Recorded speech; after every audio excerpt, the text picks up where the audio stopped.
Hey folks, and a very good morning of Happy Friday, by the way. We are here at Lakenheath, RAF Lakenheath, home of the 48th Fighter Wing. They have, it is the Liberty Wing as well. F-15 C, Ds and Es right behind me taxiing out for their first sortie.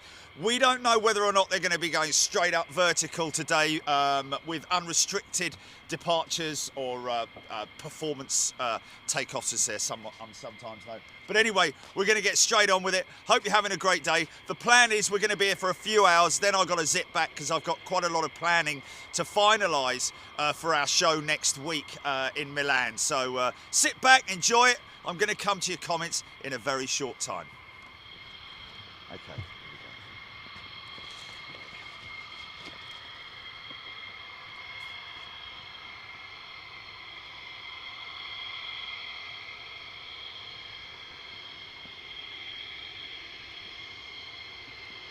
First one out. Now head on. You can see on the left and on the either side of the engine intakes, those bulbous. They're actually fuel tanks. I think this is an E variant. Looks like he's going to be possibly going out on his own. Now watch him do his F&F checks, which is pretty funky if he does it, I don't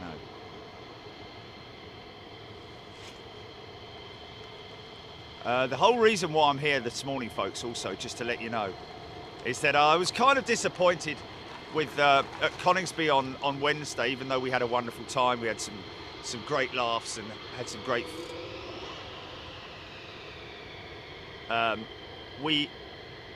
When I was down at the fence, unfortunately, I missed one of the performance takeoffs with the Eurofighters.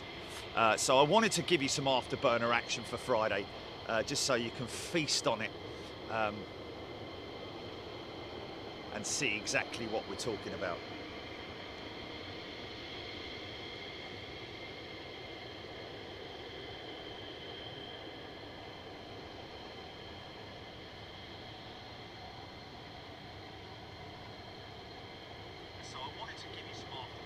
I want to tell you a story.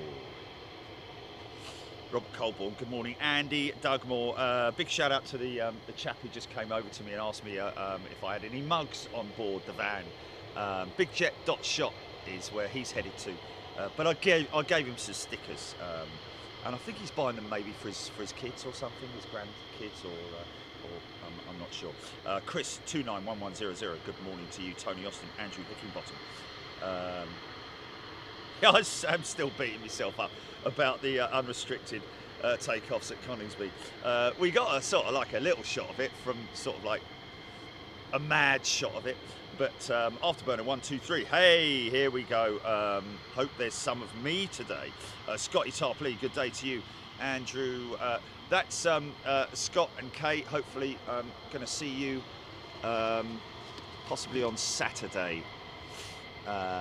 At the Hyatt. I'll have to pop in and say hello because I think we're going to be doing tomorrow morning from we're going to be doing some filming from the paddock tomorrow. What's that, Jelly?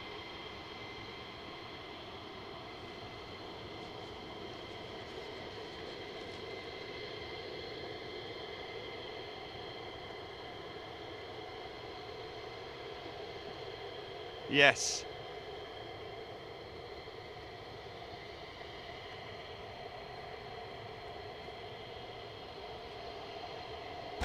Oh, okay, I see. Yeah. I kind of see what you mean. Yeah. Ian Richardson, good morning. Keith Cornell, Rusty White, Levi Mead, Filton 216.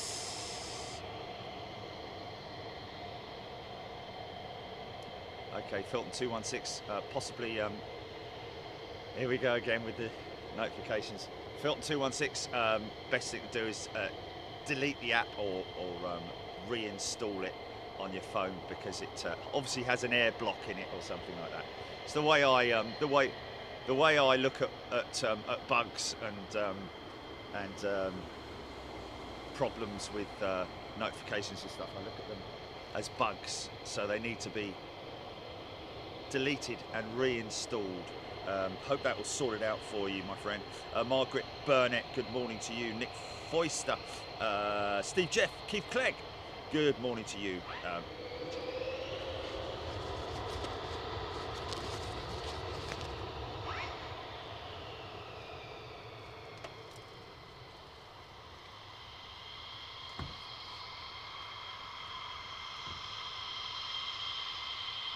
Now, even if these are not unrestricted takeoffs, folks, they will be afterburner departures.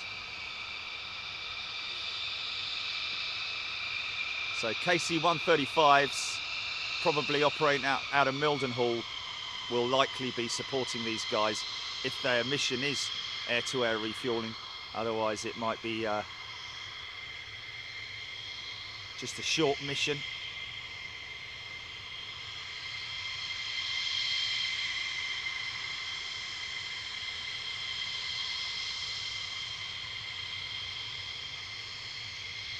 Watch the nozzles squeeze.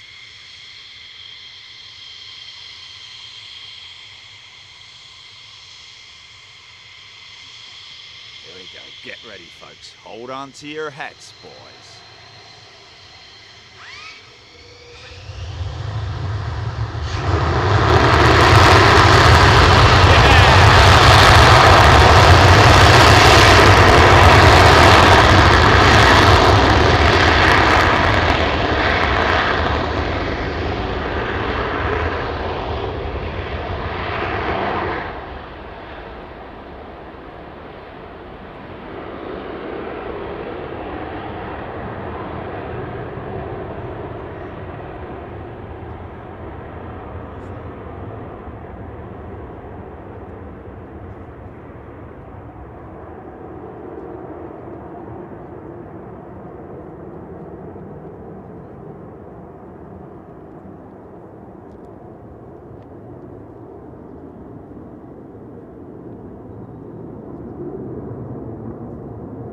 Yeah, first one out the blocks. Look at him, look at him travelling there, man.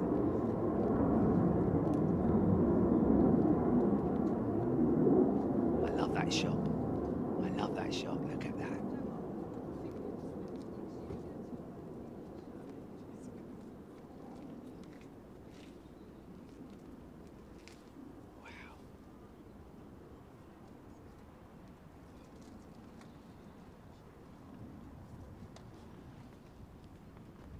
Proudly displaying the flags today, folks. Okay, so that's the first one out of the blocks. Field has gone quiet. 9 AM is the expected time for operations to start today, apparently, according to our newest and latest and freshest member, gentleman who came and said hello to me just now. Very good morning to you, folks. Darren's got it's loud in his lorry's parked up. That was Ace. Alison Billett saying, Sarah Leckie. Wow, first time with earphones in for a show like this, and the sound is next level. That is fantastic. Brilliant.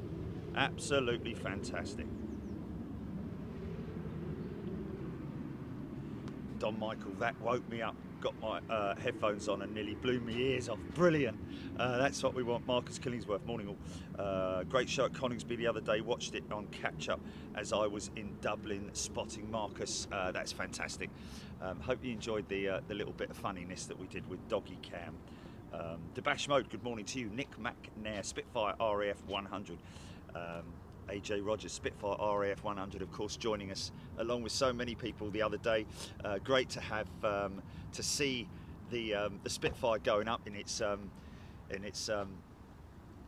well, I'm guessing it's desert livery from back in the Second World War, and to see the first ever flight of the newest Spitfire pilot to join the BBMF.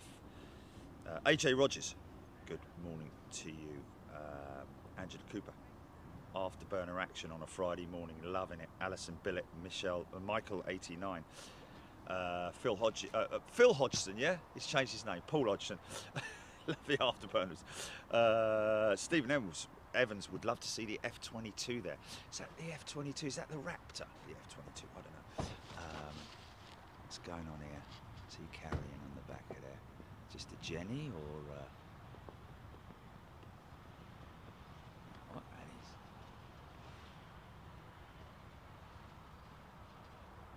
Of course, the construction of the F-35 hangars is still continuing on. You thought it was because it looked like the ski goggles, did it, Jilly? That shot there. Is that what you're talking about? Alan Rainford, welcome back, Alan. And baseball cap, brilliant. Good morning, welcome back, Alan. Good to see you here. Matthew Watts. Ben's Interesting Machines. Love that. Ben's Interesting Machines. I'd like to see some of your interesting machines, Ben. Are you a mad professor working out of your shed, or you know? This is my paraffin-powered lawnmower. One of Alan's interesting machines, or Ben's even, not Alan. Ben. I'll just call everyone Dave. It's the easiest way to do it, isn't it? Any U2s today, Nick McNair? No, my friend, unfortunately. We're actually going to post that U2 departure that we did last time we were up at. It's not Waddington, is it? Waddington? No, it's Fairford. Fairford, of course. Now this looks like this could be the pilot and ground crew arriving for this jet. Looks like they're getting that one ready. I was quite interested to that one. I did hear quite a number of engine starts about half an hour before we came on air, and I said to Jilly, right, what we're going to do is we're going to, as they come over the hill there, like what we saw then we're going to start the show. Expecting, as we normally expect, a whole gaggle of them to come over the hill there. There was only one. Keep an eye on that one, folks, if you've got ADS-B open. The military version of Flight Radar 24 or Plane Finder, whichever it is, whichever platform you use of choice. Lisa Baker, good morning. Flying Emu. Keith Cornell, KC 135 Lager 508 is up from Mildenhall. Yes, okay, we will likely, folks, because Mildenhall is literally a few miles away as the crow flies from this position. It's about a 10-15 minute drive from here, but that's only because it's through winding roads and such. There's a start-up.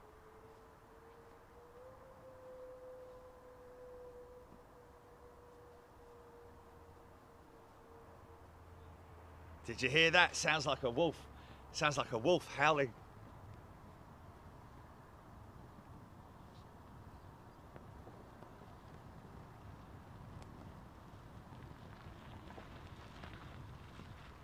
Ketil Ingele tuning in from Norway.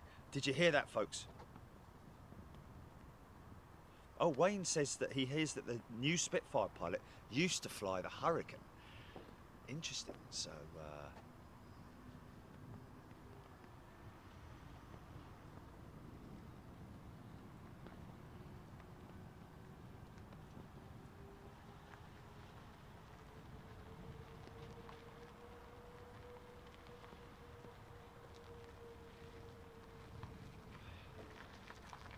yes, I see that, Dave. Thank you. Thank you for that, Dave. The Hurricane ended up in Bournemouth.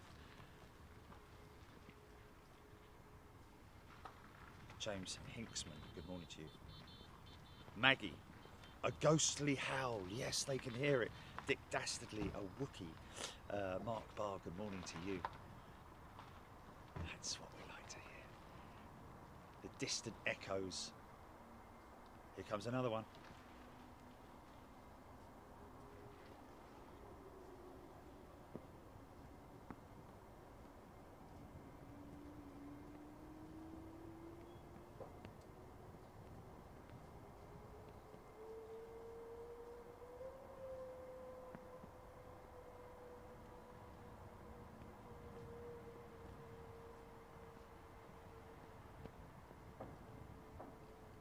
Nice.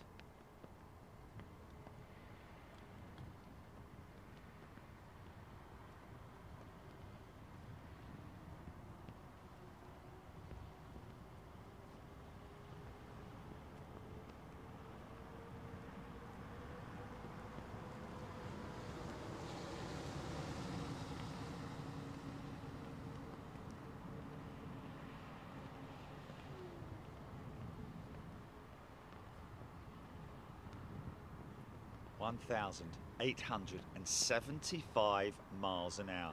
Folks, get your head round that. 1,875 miles an hour these things fly at.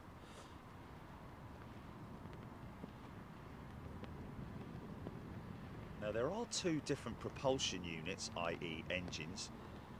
Pratt & Whitney F100s and the GE F110s that power these. Around about 29,000 pounds of thrust. Again, as we've discussed, not a great deal of thrust in the grand scheme of things when you're talking about what we're used to seeing with the big GE 90s and so on and so forth.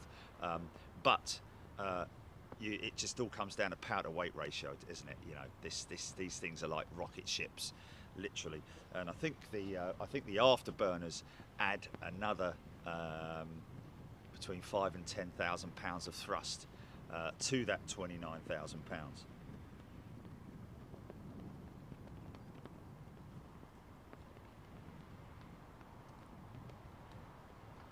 So the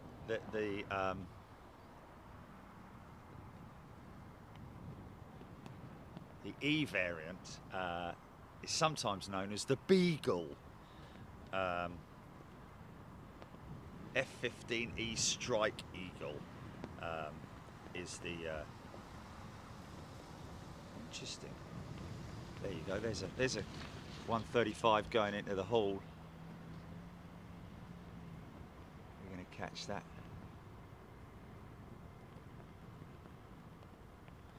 Could be doing touch and go maneuvers.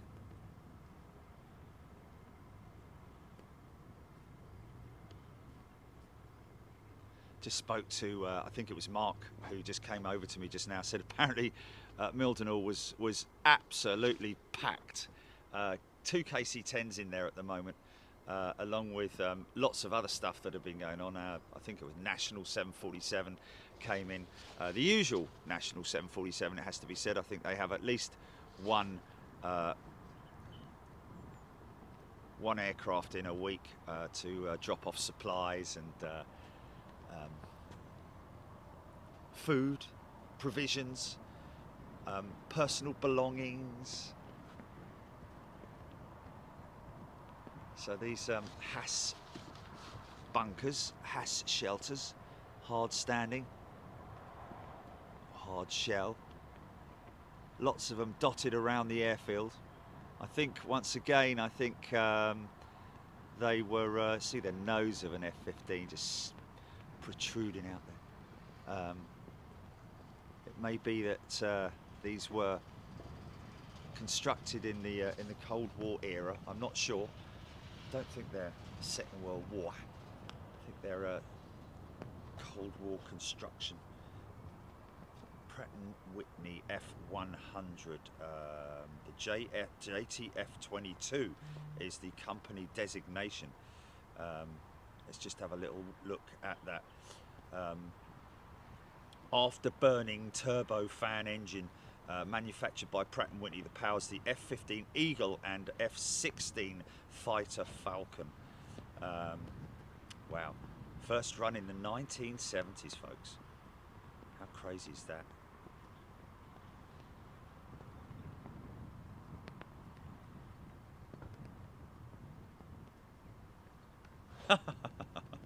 Yeah, I see, Chilly. I see that. Yeah, it looks a bit like a wasp, though, doesn't it? I don't know. Mojave BNSF, the F-15 that took off is over the Humber now, just off the coast of East Yorkshire. Okay, so you might hear him buzzing you, Jilly.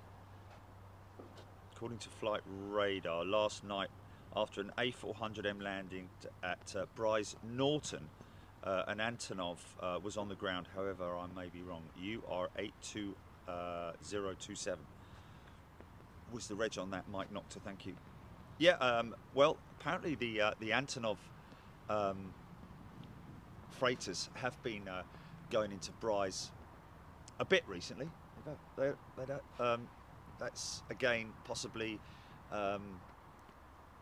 spare parts. I mean, those things, you know, they can transport helicopters, all kinds of stuff, military vehicles. Alan Rainford, good morning to you. Zoe Marie 28. Zoe Marie, I think you'll find the audio should be fine.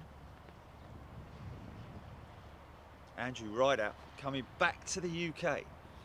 3 more days for him. Kevin Treadwell.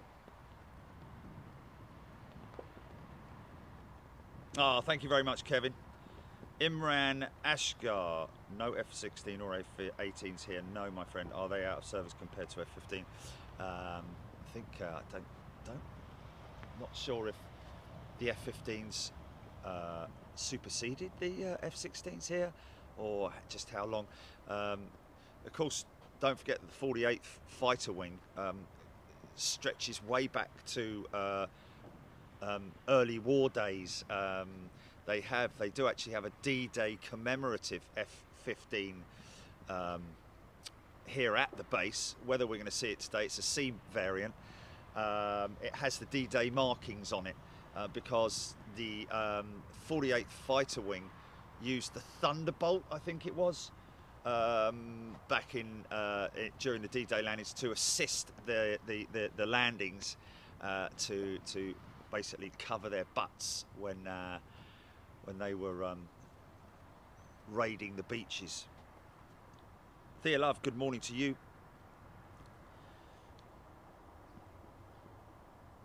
An absolute pleasure. Sarah Deal, good day to you. Wow, okay, good question. Which is the fastest, F-15 or a Typhoon? Who's going to answer that first? David Bowman. You haven't missed, well, you have missed Dog Cam if you didn't see it the other day, but you can scroll back to the Coningsby show. What did we get? We got a timestamp on that. Someone put a timestamp up on it, didn't they, Jenny? 1:03 p.m.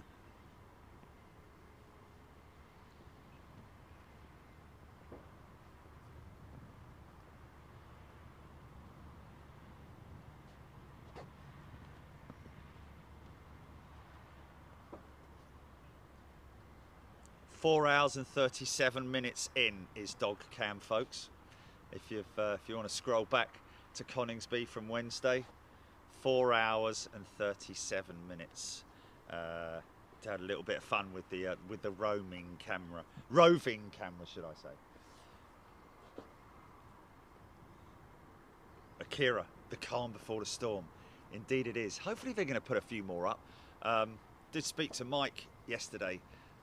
Bulldog, as he's commonly known on here. His mate came up here, I think it was last week or something, or whenever, a couple of weeks ago, and it was absolutely manic. 12 ships went up, all unrestricted, straight up, and it is something that they have been doing randomly on Fridays only, going unrestricted.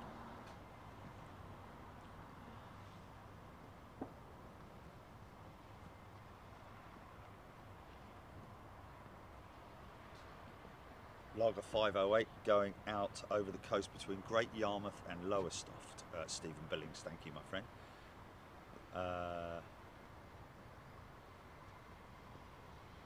Wow, Peter Henry. Sun in Belgium has everything crossed for the Sanicole Airshow today. It's an evening show. with the Reds gripping F-16 and more, weather looking a little dodgy. Oh dear. Hopefully it'll go ahead. Jordan Weir, good day to you. Case Air.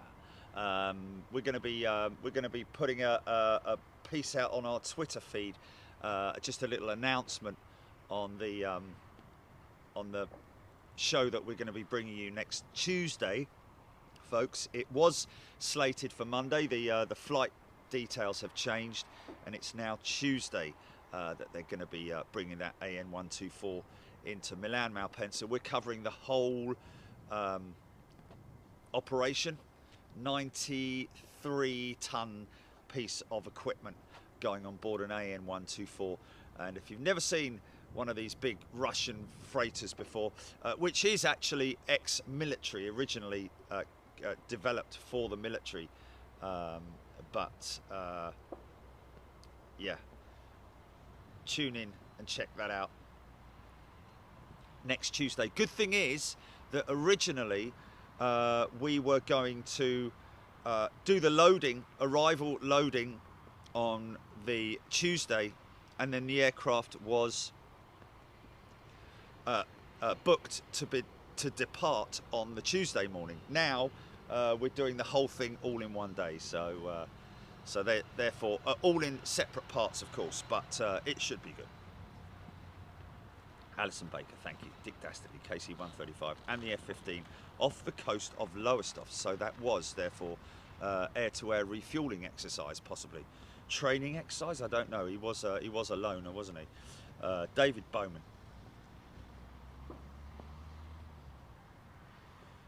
Imran Ashgar. I don't know Imran. The F-18s are naval and F-16s are based in Germany and Italy for Europe. Thank you, Levi Mead. The F-16 is faster as it does Mach 2+. That's insane, isn't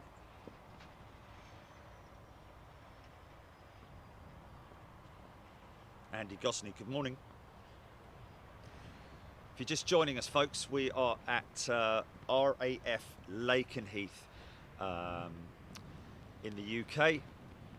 This is home of the 48th Fighter Wing, the Liberty Wing, steeped in history. Look them up, they're on Wikipedia.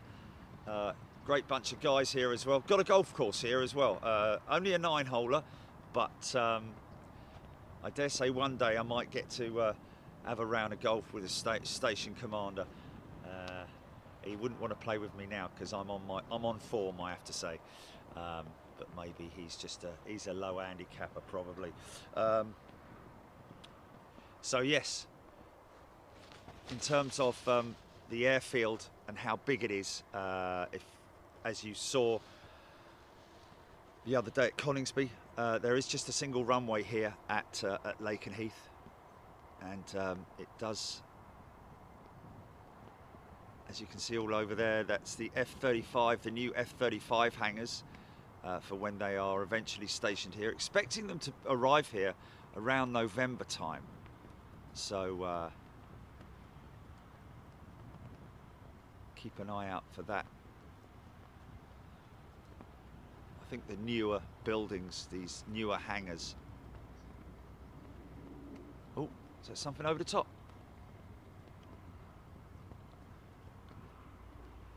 Oh.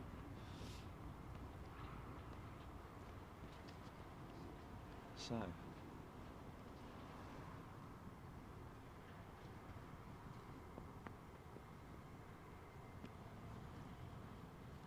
This guy's just going to appear, isn't he?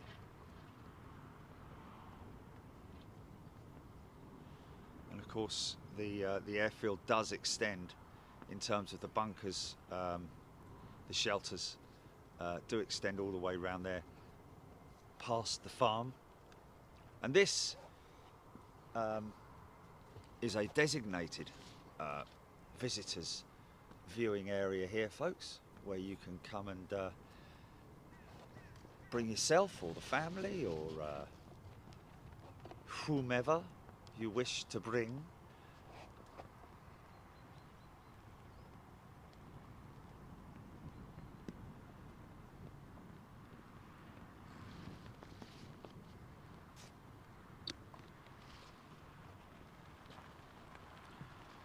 Dave Morgan, Typhoon 1147 knots.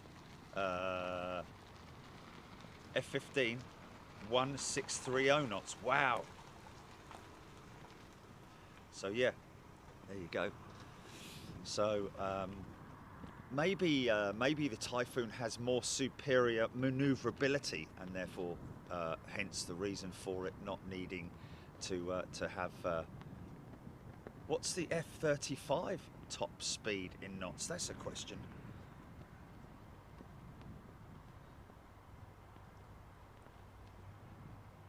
Gary Fellows, good morning from Barcelona. Oh, really? Did we? Oh, the Nanton Lank.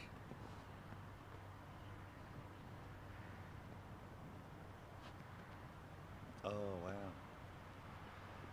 Oh, wow. Alex Cordiner, we had the Jersey Airshow yesterday. Red's Typhoon Spit B-17 was good. B-17, wow. Yeah, that's, I think the, is it Enola Gay? Not Enola Gay, it's Memphis Belle, that's it. I think is the colours, based at Duxford, I think. Every time I pass Duxford, I always see, well, I don't always see, but last 2 times I've driven past there, coming back from here actually. Is it here? Yes, coming back from here. It's an alternative route as opposed to going down all the way down the A11 to the M11.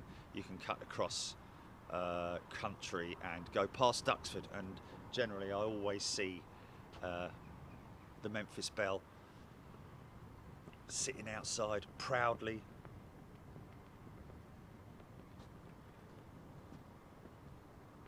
Renee Jensen. Renee, it's for everybody on Tuesday. The reason being is because obviously this is for a client, and therefore it's kind of a trade-off where we give them the feed for free, so that they get maximum exposure, and we're able to give it to you folks. Of course, when I go overseas to visit airports per se, like we have done last month with Frankfurt, Zurich, Toulouse and Dublin, of course, a week or so ago. These kind of spur of the moments overseas European shows proving very popular, and of course they are first class and super class members only. Mirrorman, F-15 Eagle, which I believe is the fastest in the world at top speed, a Mach 2.5. Wow, 1,650 miles per hour. It's no surprise really when you see those massive, great big afterburners.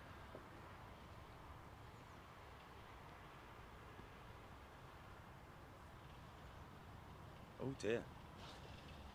Sarah Deal had a Cessna land and was possibly pushed off the runway by strong winds yesterday in Providence, Massachusetts.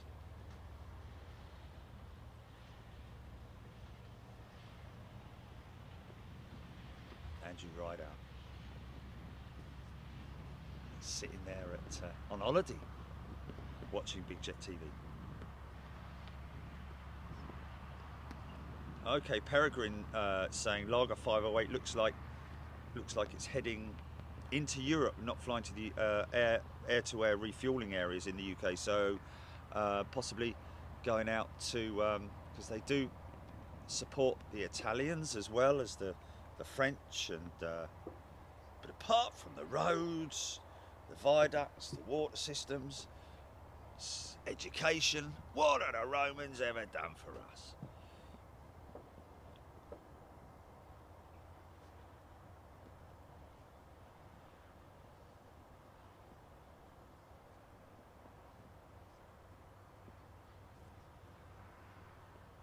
Hodges have to tune in from JSI Skiathos for the Milan show. There we go.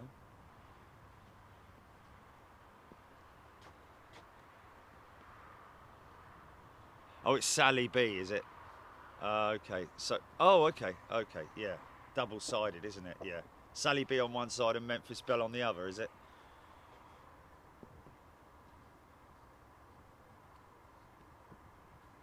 Alan Rainford, I believe that the F-35 is going to be joining the F-15s here, as you put it, complementing them. They've got quite a number of F-15s here. Whether it is their plan to eventually replace all the F-15s with F-35s, I would imagine it probably would be their wish, but budget-wise, whether they've got that capability, I don't know. 20 past 9 and we've only had one go up. That's bleeding typical, isn't it, for us, isn't it? James Hinksman. We're going to be doing a show tomorrow, James.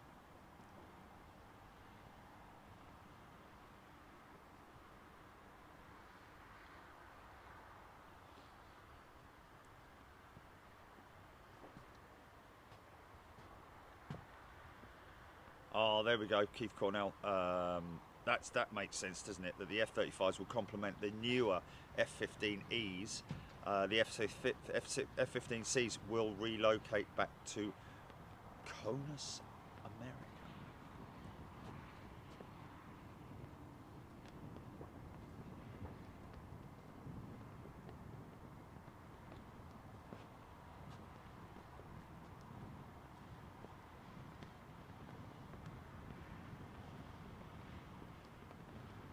Mart Roberts, good morning to you. F-35 top speed 1200 miles per hour. So there we go. I think it's a manoeuvrability thing, really, isn't it, these days? But also because these are as well as being air to air, are they not also air to ground? Are they not able to strike targets on the ground? Do we have movement around that jet? I think possibly. Darren Golding, Jersey Airshow was great. That's good. I'm glad they managed to get something on there. Sarah Deal, thank you. F-35, FC-35 has a speed of 1200 miles per hour. Thank you. Lydia Len, good day to you. New here, my sister and myself are going to Wells next the sea for our holidays today. So we'll drive past Lakenheath this morning. Lydia, give us a wave if you see me, or a hoot the horn. If you are driving past us, it'll probably be on the northern. I say actually, hold on a minute. Which let's just have a little look. Big shout out to Delta 27 Zach. Good day to you, Zach.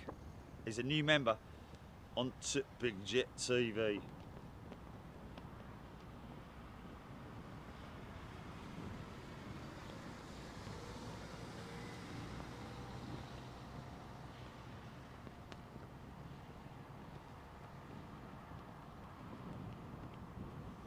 Joe Spitfire, thank you. Sally B is okay. Just confirm there. It is Sally B.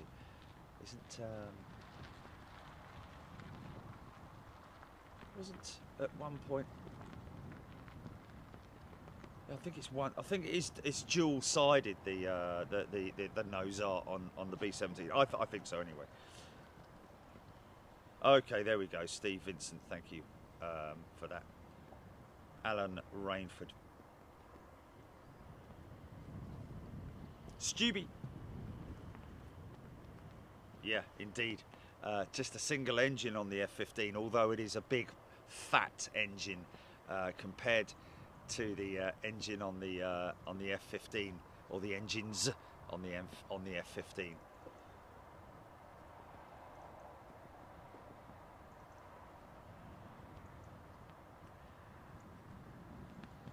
Typhoon can do Mach 2, which is 1,530 knots. Granted, F-15 is a bit quicker, but Typhoon defo quicker than you post. Okay. John Marshall, very good and very warm welcome to you, John. He's a new member on Big Jet TV. Thanks to everybody for all your comments and info that's coming into me as well. I really appreciate it. I love to get your knowledge as well, folks, because you help me, you educate me, and we all educate each other, which is a wonderful thing.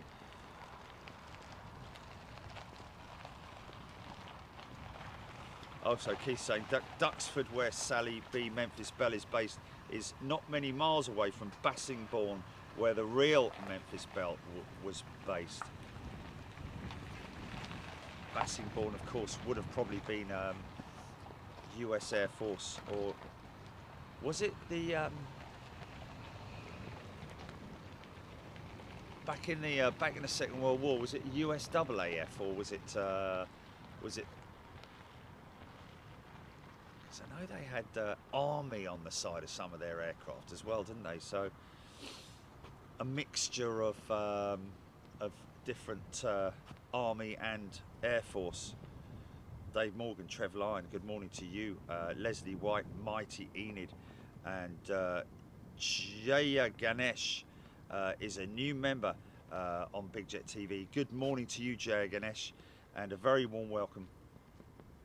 I can still hear the engine that started up a while ago. Still hear it. So hopefully we should see that taxiing out at some point. It's quite a long taxi, I have to be honest, if they're coming all the way from the right-hand side.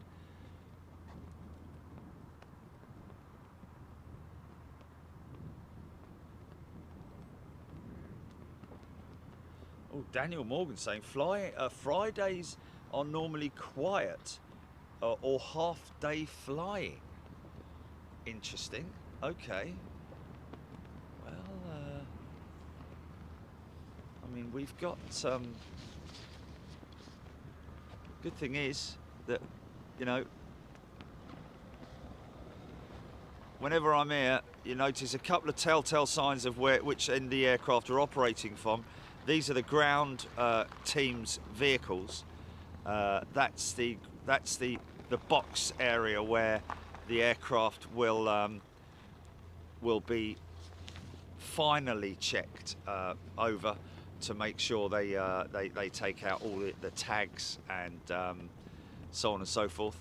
And this is the other side as well, where they also sometimes they hot pit round the corner as well, which is an exercise where the aircraft will be refueled whilst the engines are still running. So but everything that's in front of me here gives me reason to believe that there is and this guy's heavy with fuel, man. This Bowser here, I mean, that stuff's he's heavy.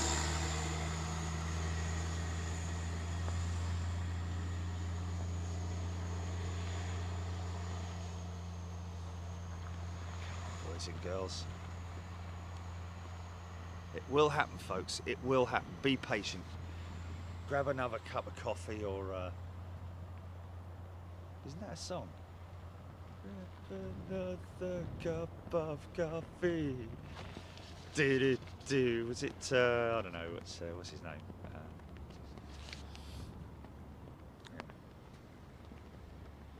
Matthew Watts, Delta 277. No, Delta 27 Zach. Sorry. Mike Not. Oh, there we go. Mike Nocta. Zurich was a spotter's dream with magical facilities. Yes, even more to show you from Zurich, as it happens, Mike. And you know, we were graced with the presence of our good friend Dirk out there, who had to leave us on the first day. He had a terrible headache, and then disappeared for the rest of the day. Obviously, we were quite concerned about him, and I was texting him and everything. Turns out he ended up in hospital with a blood clot on his whether it was on his brain or somewhere, which was very concerning. but they managed to fix him up and get him out and moving again, and he's fine now. So Dirk, all the very best to you, my friend. All the very bad, yeah? That's nice, isn't it? Sorry, don't try and read something and talk at the same time, Jerry, on a Friday morning when you've been up since 3 o'clock. Even Chachi was like, oh, early food today. Andrew Rideout, sod's law it is, isn't it?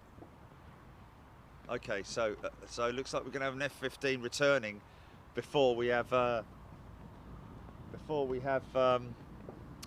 any more F-15s going out. Okay, Peregrine, the F-15Cs will be replaced by the F-35s. The Es will remain, and that's exactly what Keith Cornell said just now. So thank you for that, Peregrine. Sig Games. According to Jane's Defence, 25 Typhoons are going to be retired in 2025. Okay, so I would imagine the plan is to have them replaced by F-35s as well, because of course the F-35s already operate with the RAF out of Marham, and I think they're not the VTOL variant of the F-35s.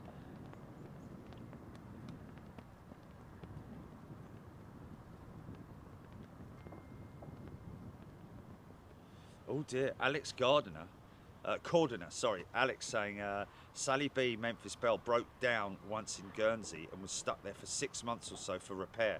Owners said they wouldn't come to the islands again. Oh dear. Temper.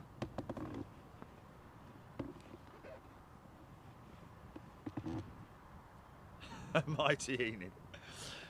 Sanitation, education and the roads. Apart from that, Chili E, good day to you. Zack Attack. Nice surprise to wake up to. Going to be doing a little trip today on Delta, so that will be fun. Panaka, good morning. Captain Bod, good morning to you. Chris W. Adrian X. It's great to just read out all these names of people just coming in and saying hello. And hope you're having a good Friday, folks, so far. Adrian Andrews, F-35 can be dual purpose. I think it has to be a specific variant for VTOL, doesn't it? The F-35, does it have to be built for VTOL, or is the F-35 able to carry out both VTOL and normal land? I don't know.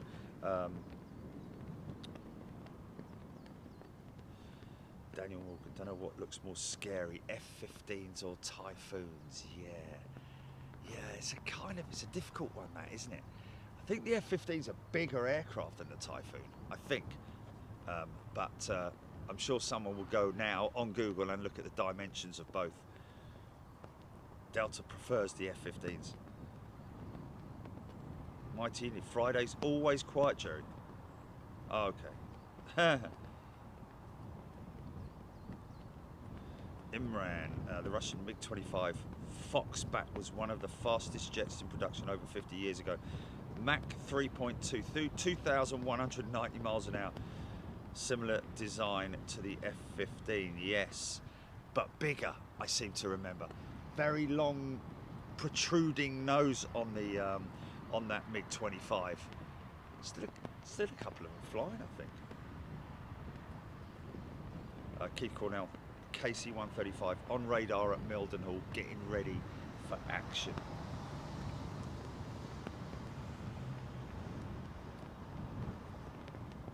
DJ Marky Mark, good day to you. John Marshall, welcome to Economy, John. Good to see you.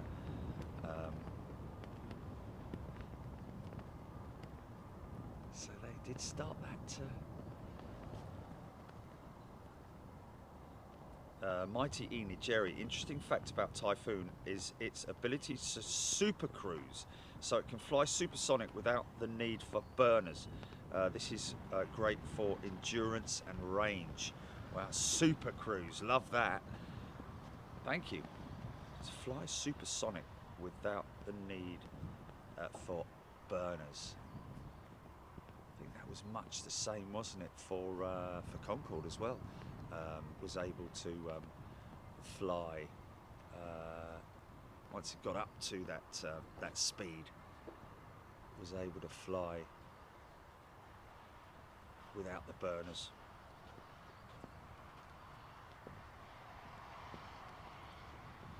Delta 27 Zach saying, if a KC-135 is heading up, more F-15s will be heading out soon. Let's hope you're right there, Zach. I'm going to be positive and say that there will be more coming out. It's just a little bit late in the morning for them to. Normally by now they've sent them all up, but let's just see what happens. Quackaholic, g'day. It's really Friday night here in Oz, so the bar is open, beer and fighter jets. There we go. How about that?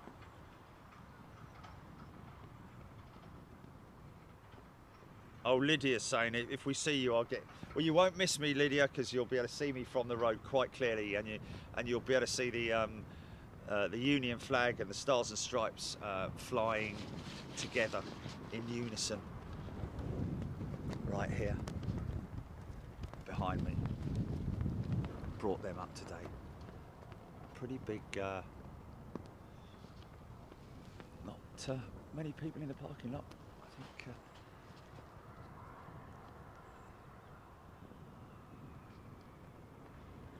Oh, here we go. Here we go. I've got something moving from my right.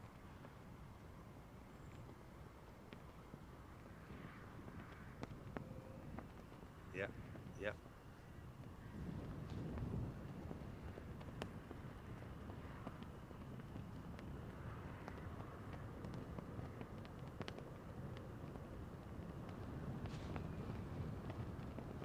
There's definitely something moving.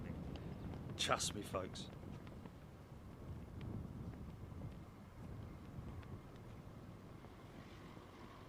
Trev Lyon, good day. Matthew Watts. Dave Morgan.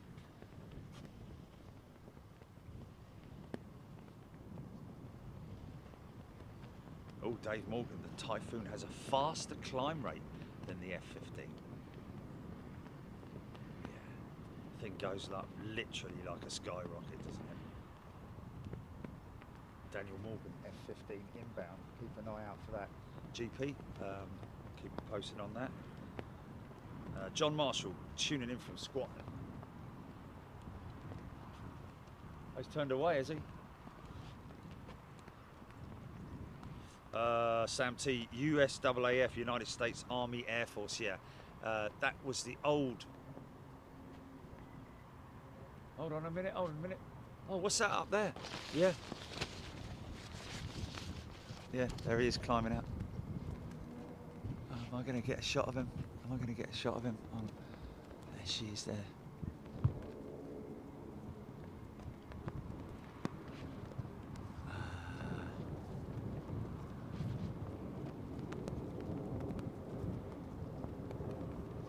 Oh, I've got a sun glaring him. I don't know if you can see that or not, but oh, you can hear it.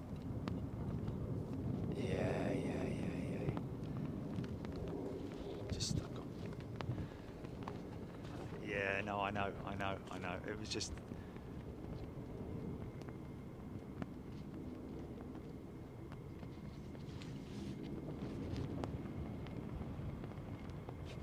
So this guy's going to appear from my right, I think. He's creeping up on me.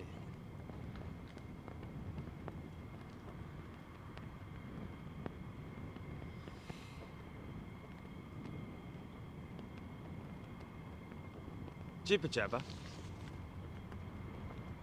Jibber Jabber's a new member. Jibber Jabber, good day to you, mate.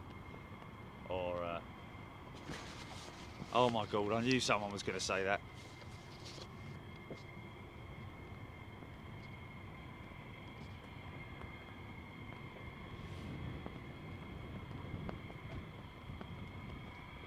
I knew someone was going to say me flag's upside down. How the hell can you tell?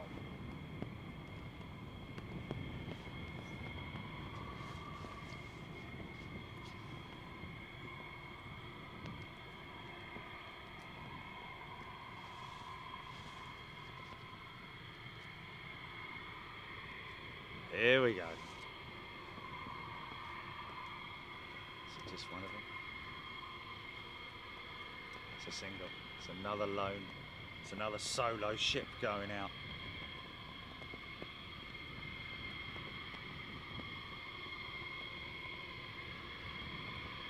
The Mighty Eighth. There we go. Andy Kitson. Yes, the Mighty Eighth.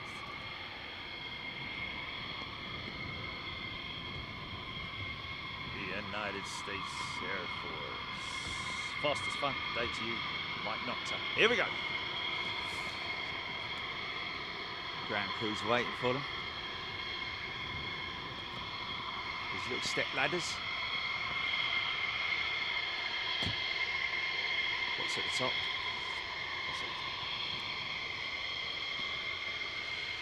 What's at the top?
He ain't heaven, he's my Bowser. That's very funny, Andrew. What are we, lad? Mike and the Mechanics. That was it. Was it Mike and the Mechanics? That's another cup of coffee. Yeah, that's the one I'll... Yeah, that's the one I'm thinking of. So I pour myself another cup of coffee.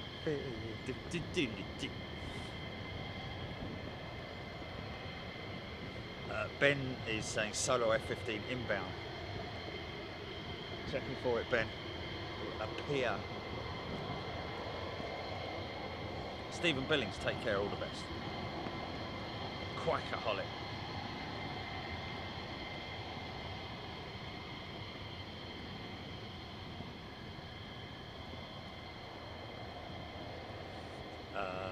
There we go, Levi, me confirming the F-15s do ground attack. Yeah, they can, and that is the F-15E Strike Eagle, and the F-15 is much bigger than the Typhoon, the TIF. Let's see if this guy does F&F checks.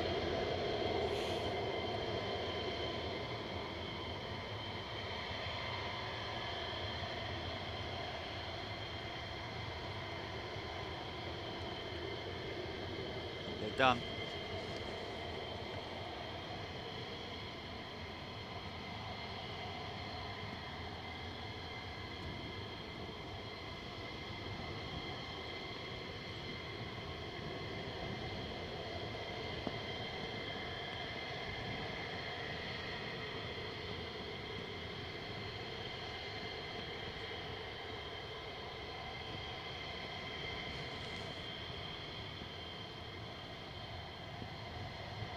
So you'll hear the actuators on the nozzles.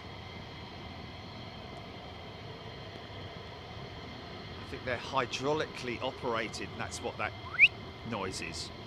That's a bit loud, wouldn't it? Every dog in the land has just pricked its ears up.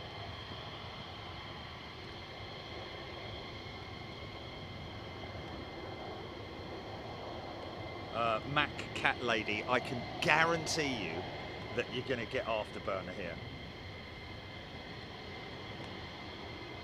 Zach,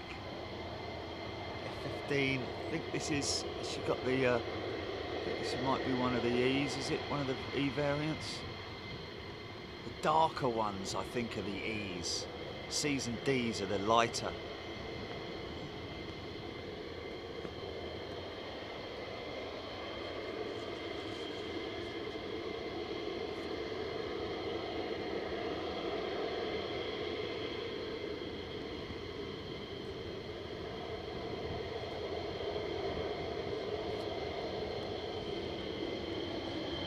Heather Norris, good morning to you.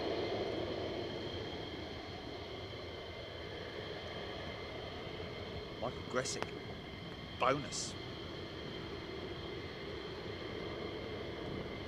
Nigel Gale, judging by the amount of chocks, there are more to come, yes.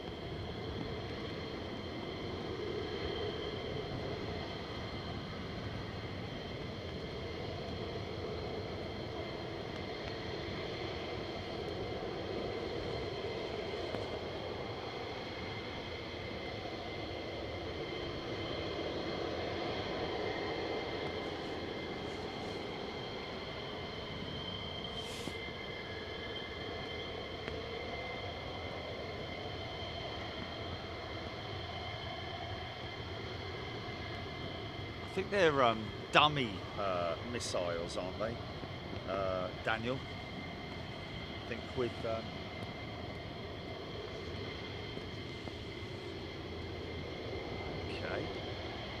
okay, fair enough, Nigel. Thank you. Also, it has the bulbous extra tanks either side of the air intakes as well. I think that is another way to spot the E variant. It's a dual seater, is it? Okay, so let's just have a little look here and see. Yeah, that is an E. The Beagle tandem cockpit. Okay. So that will be the armaments controller in the back seat, I'd imagine. Pilot in the front, and the chap in the back's going to be controlling the armaments, guiding the bombs into its target, and so on and so forth, or picking up the target as well.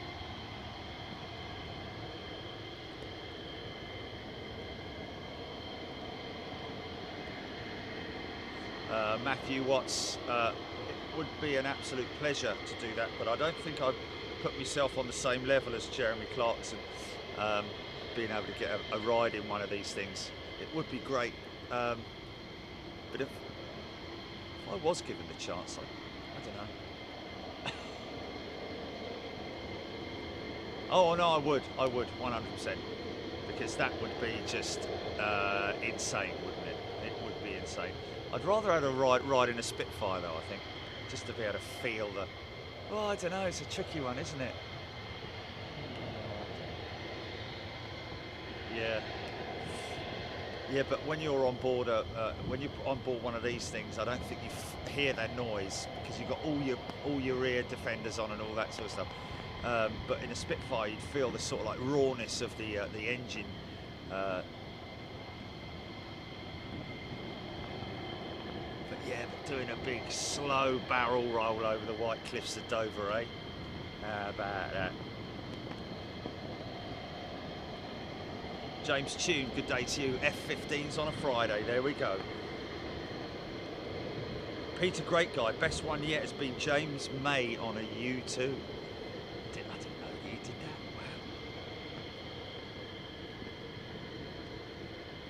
wow. Daniel Morgan only had missiles on one side under the wing. Yeah, sometimes these guys come out with very odd configurations. Sometimes with a single tank slung under its belly, other times with dual tanks, one under each wing. Spending quite a lot of time at the pad there, isn't he?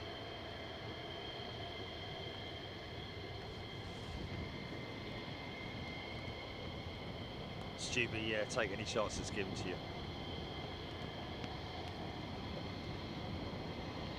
Pilot Peely, get a ride in the Spit and the F-15. Haha, Simon Brackett. Yeah, I'd be down with that. Yippee! Ben says, we bought my granddad a ride in the Sywell Spitfire a few weeks ago. People say you can't put a price on happiness. Turns out you can, and it's about £3 grand. Flipping Nora. Wow. Yeah, that's a fair old whack, isn't it? But again, for your granddad, he's never going to forget that, is he?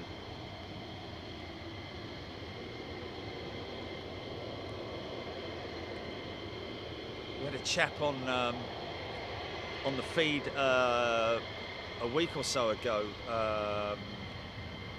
Don't think it was. I can't remember which show it was on, but it was his dad or granddad, sorry, flew Navigator on the Mosquito. If he does tune in again, please. He wanted us to give him information on the Mosquito that is at the Lincolnshire Aviation Heritage Centre. Hopefully he's managed to get hold of that.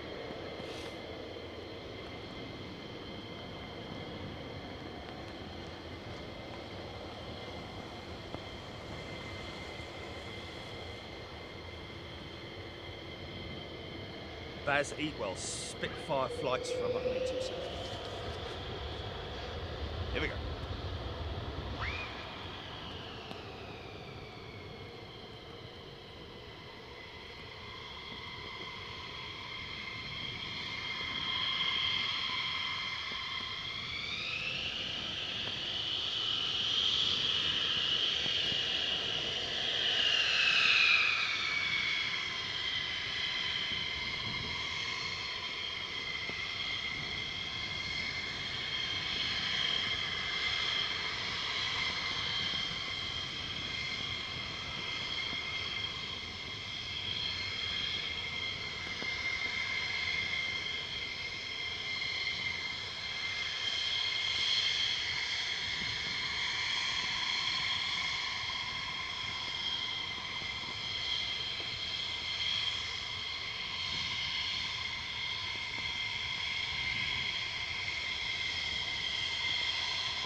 Goodness me,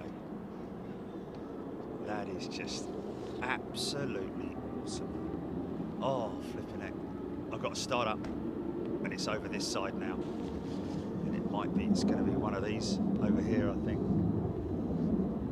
Oh man, I'm telling you, you could literally hang your washing off me nipples right now, like a couple of Scamel wheel nuts. Here we go.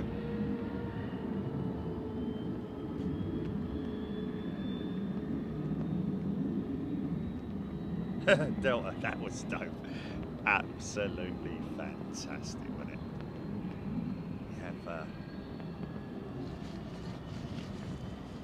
think we have this one possibly. Just check. Might be this one.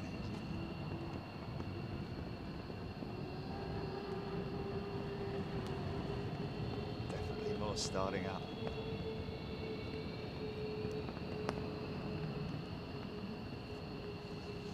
Could be in the hangars to his right there.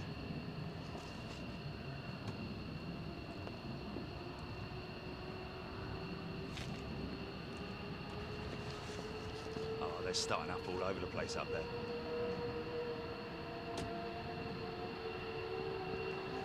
Yeah.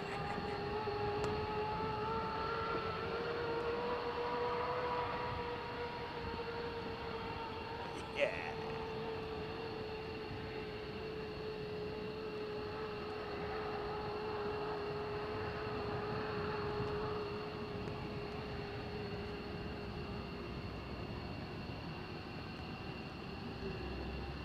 Lee Fullard, thank you.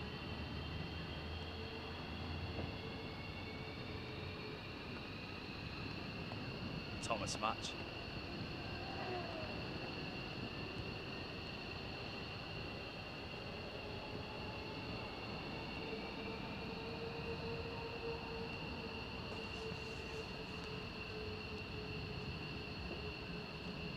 Canopy down. Let's get this bird in the air.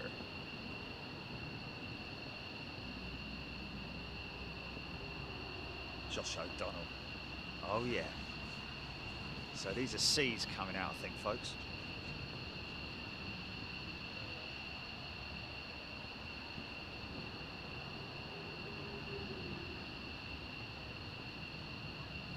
Ben says, I wonder if that was a reward flight for a member of the base staff. They usually do them on a Friday and all go all out on the takeoff.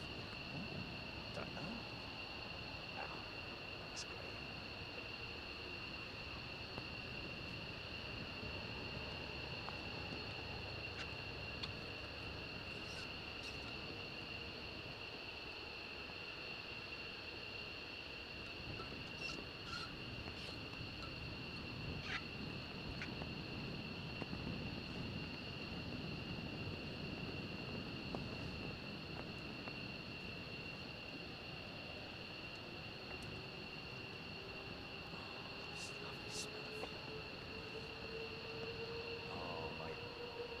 They're starting up all over the place. They're starting up all over the place, man. Down the other end of the field as well.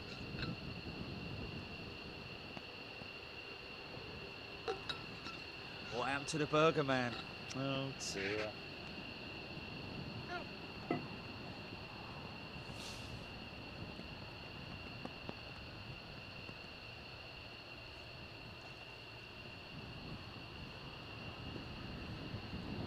Got another new member, Chris Rayner. Welcome, Chris. Oh, folks, scratch and sniff card number 14CJ1A is what you need to be scratching on your t-shirts now, which is completely made up, by the way. Unfortunately, we do not have a scratch and sniff t-shirt. If we did, it would probably end up being banana flavour. But I can assure you that what is coming at me right now and right across the airfield is pure kerosene, basically. Yeah. Bring it on.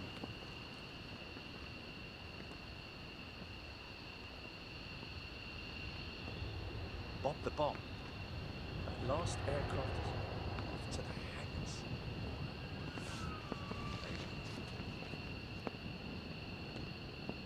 Oh, does he not? Oh, okay, fair enough. A bit lame, innit?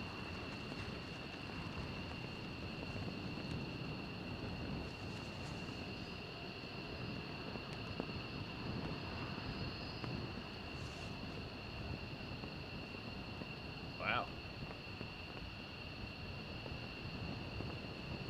Yes, Renee.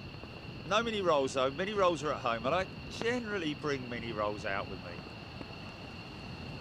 Hey! I love it when I get away from the ground crews here as they drive past their vehicles.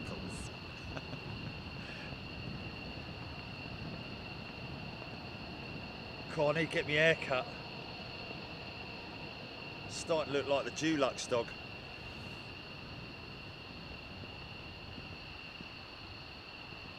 Pete's a great guy, yes.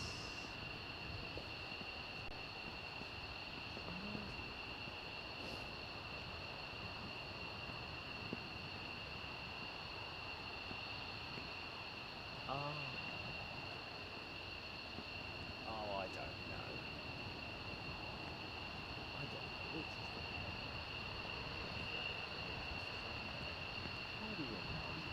thick white line, is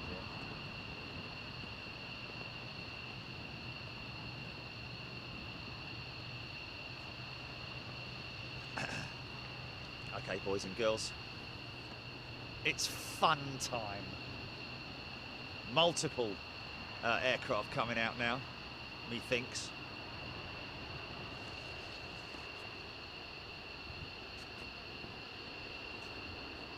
I think we had at least 3 aircraft just fire up. Captain Ron, morning air fans. Yeah, like that.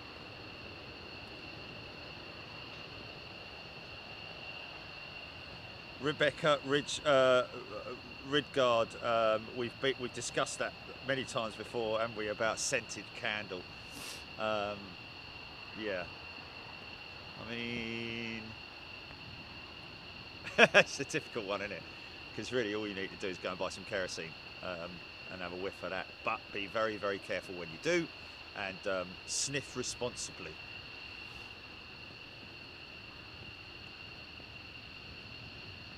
Teddy Thomas, good morning to you all.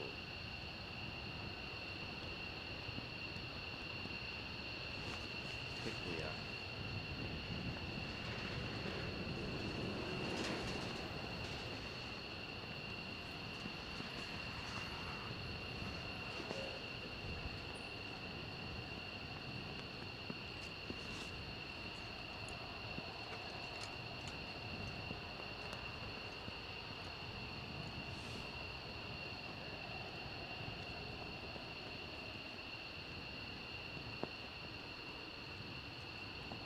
Graham Bessie, good morning to you. Oh, he's got COVID. Hope you feel better soon, mate.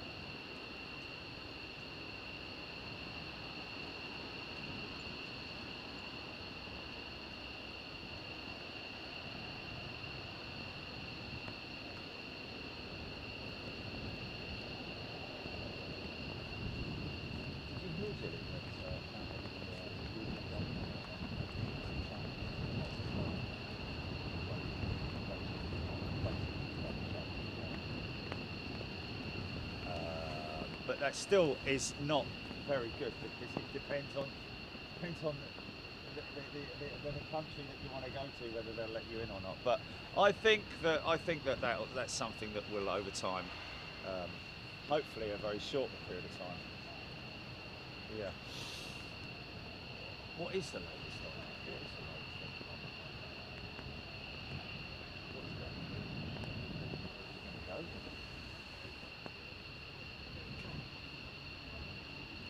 Okay, well we'll check the pot and see what we can do. Let's do an exercise.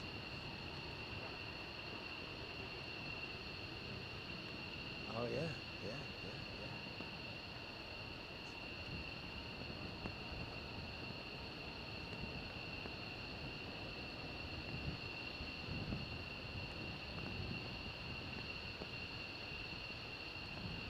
Stephen Bale, it's raining here, hallelujah, it's raining there. Sorry.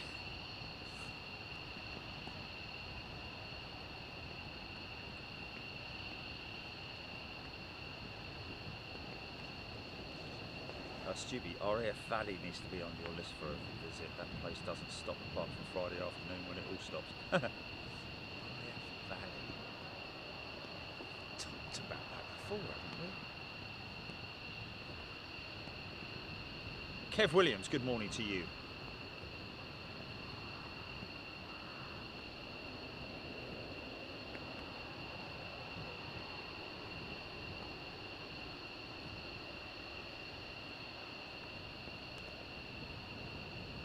Oh, so it's in Wales, isn't it, RAF Valley?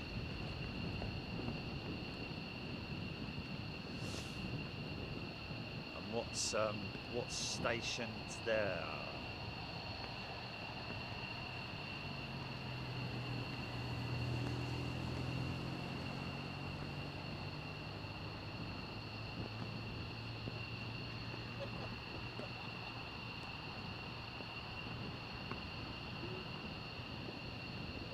Who's that? Oh, really? Oh.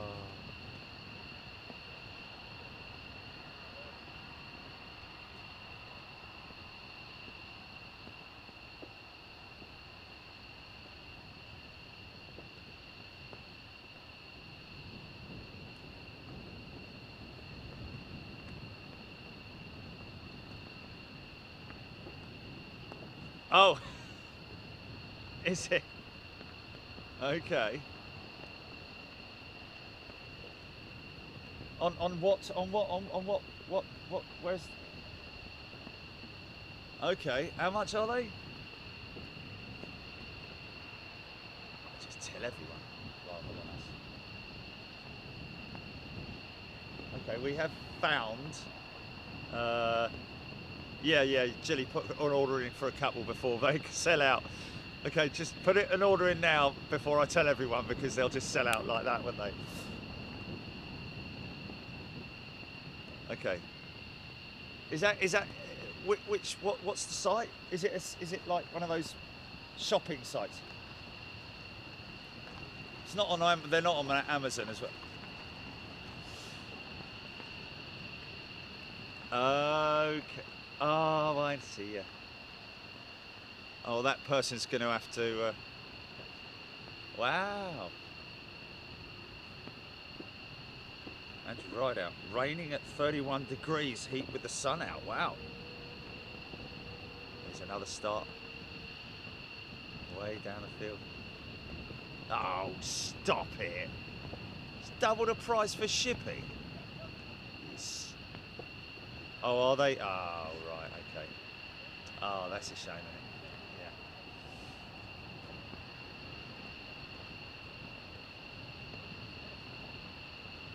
Yeah. No. Not only that, but you might get it and it smells like cat poo or something. It's not.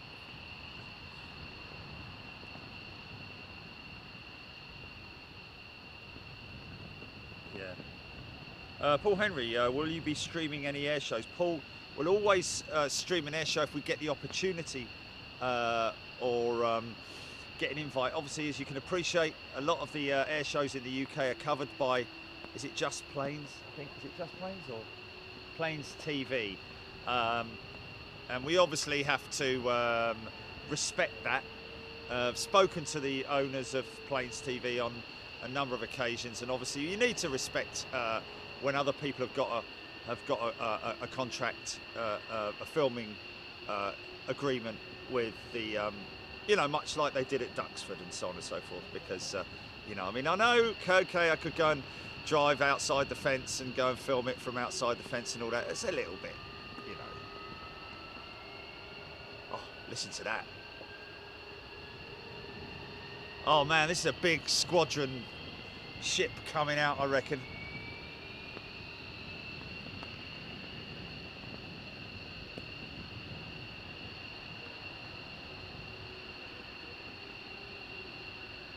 Sarah Deal, good question. Well,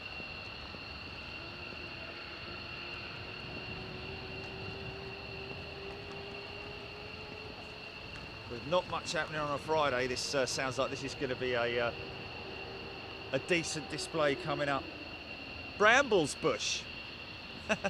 What a lovely name. Good day to you, Brambles Bush.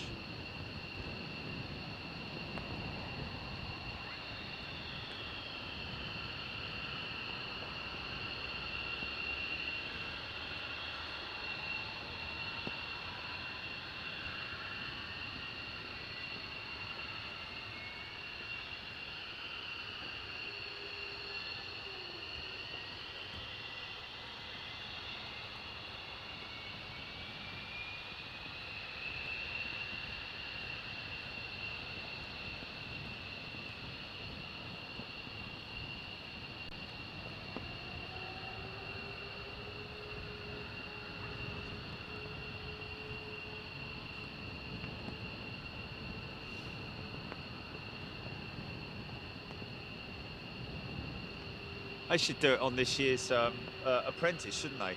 Right, you lot.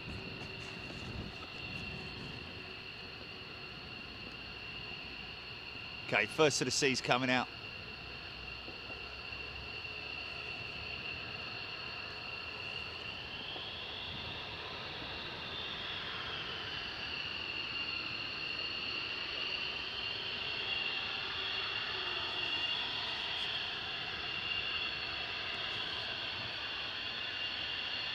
Teddy G.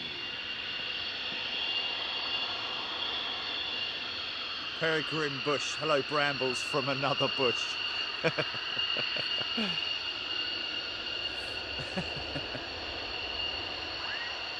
John Cortman, absolute pleasure, my friend. Any opportunity to bring you this stuff, we're there.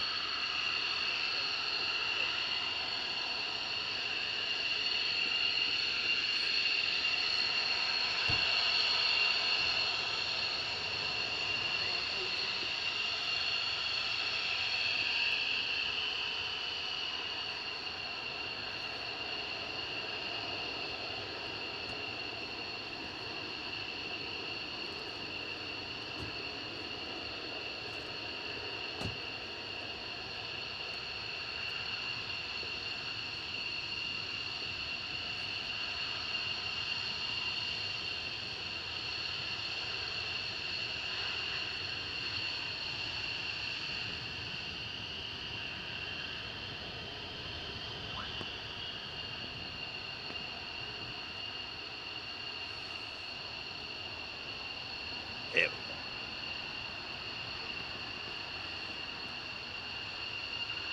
Ian Morrison, good morning. Benny Forrest. KC-10's departing Mildenhall. Plural KC-10s.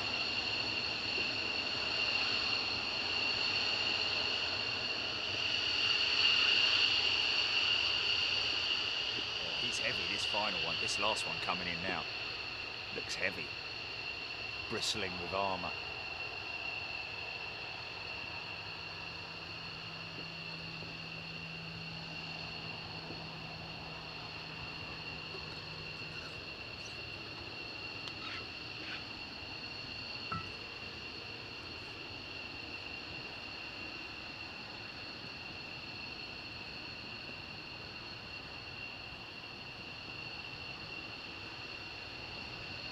Fart spray. I remember that. Do you remember that, Terry Thomas?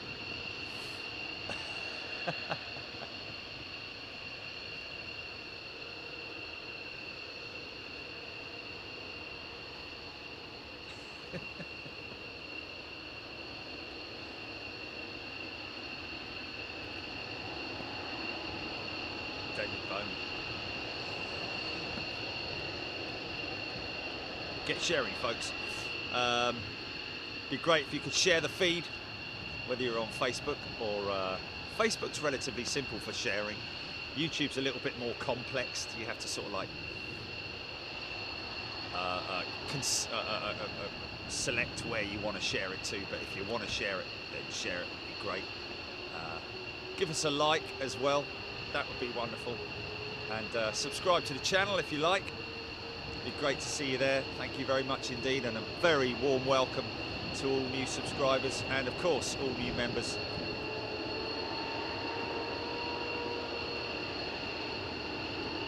Got more planes starting up, folks. These are not the only three.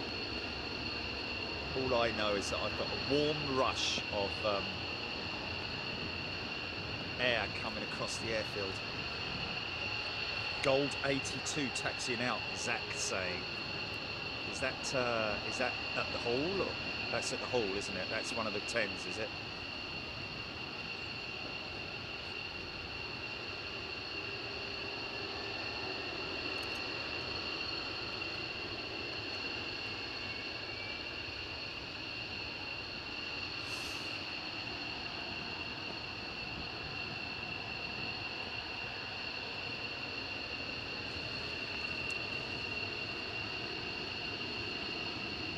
Maybe hot pitting, folks, and I say that because that pan over there has also got extinguishers. When these guys have seen them off, there's another one coming out.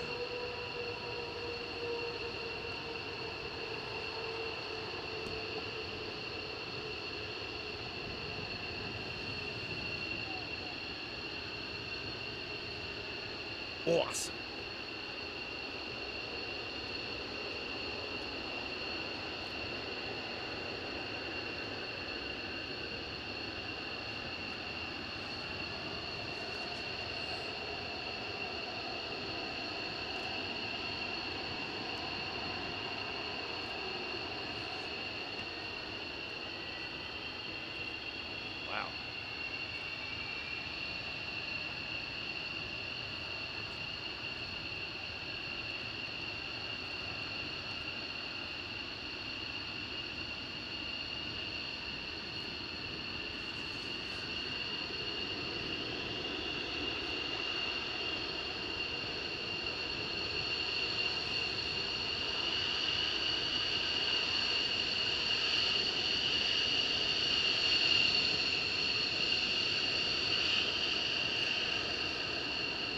See the top of the tail markings there, folks.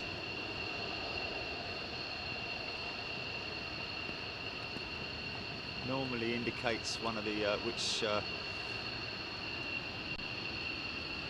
squadron it is, I think, from memory.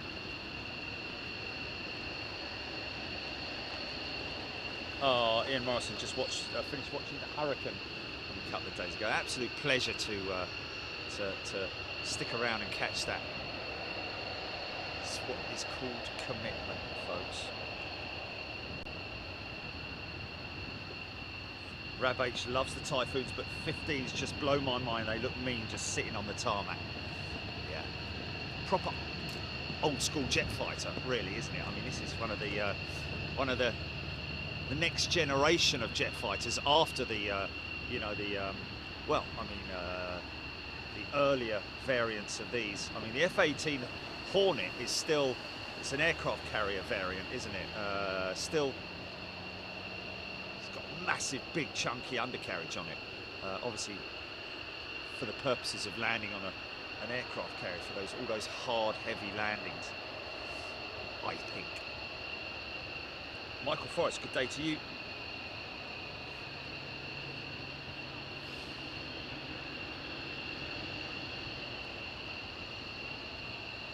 So all the pins coming out now, all the ground crews just checking everything around the aircraft as standard procedure, pre-flight, complete checks. Make sure all the, I think once the pins are pulled from the missiles, that means that they're armed, possibly, or it might be that they're armed on board the aircraft. But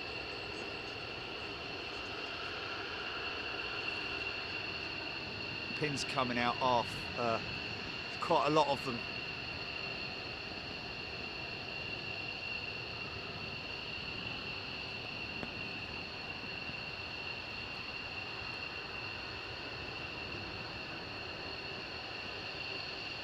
Nicholas Taylor, KC-135 is now lit up as well. 638887. Andrew Hickenbottom, there's a Lakenheath livery for the F-15 in Microsoft Flight Sim. There we go. Rene Jensen, remember the first F-15 Strike Eagle who came out to PC from Micropose. Was great then. Okay, oh, on the PC, right, okay. James Young is tuning in from Devon. Good day to you, James.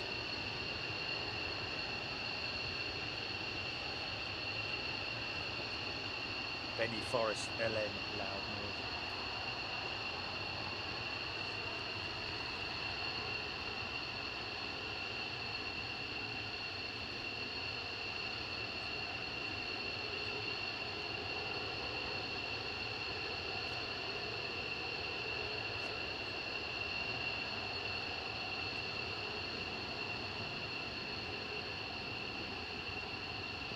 Okay. Ready to roll these bad boys out. Robert Ford. Not sure about that. That's just those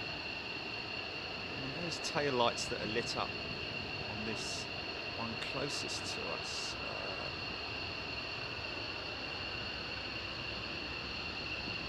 Not sure. Nathan Tucker, what a time to join, Nathan. Welcome to Big Jet TV as a new member, and welcome all our fabulous new members from Coningsby and before that as well, and of course all our wonderful great members. I am so humbled by how well supported Big Jet TV and how much of a great community we have here as well. Very good, clean, nice community as well. I have to say, you know, having looked at some of the other folks that are out there trying to do the same stuff as us, they do kind of tend to have, I wouldn't say troublemakers, but just people on there that are really not interested in planes. I've got to be honest. But anyway, good luck to them. Great to see you here, Nathan. Andy P.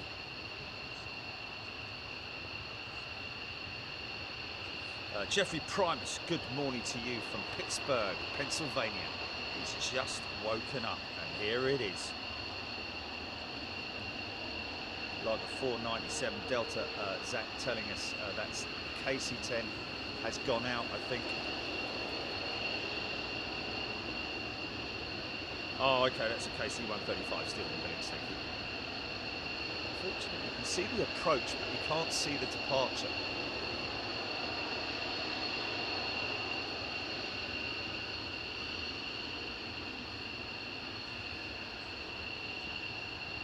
Richard Petrie tuning in from Fife in Scotland, all the way up there. Noel Fitzgerald is loving it, thank you. Rennie Ensign, is there any night ops coming soon? Not at the moment, Renee, although it might be something that we'll look at doing during the winter. Up at Coningsby, we did do a night operations down here, didn't we, Gilly? When we tested the camera, didn't we? I think we tested one of the other cameras as well. Didn't we test that other camera, and it just kind of worked, it didn't work. It's definitely, yeah, it was, yeah, definitely before COVID, yeah. Nathan Tucker, he's all the way down in Cornwall. 5 minutes walk from RNAS Culdrose. Only get to see hawks. Well, something's better than nothing, Nathan, I guess. Thank you, Renee. Jeffrey Primus, best wake-up call in the world.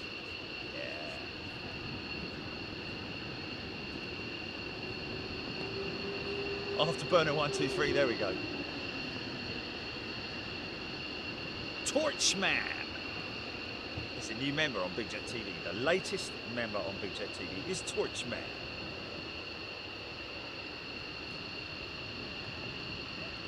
Yeah, it always does make me wonder, David. Sometimes these guys can sit on the pan for 15, 20 minutes. The hot pitting exercises. There's another one coming out.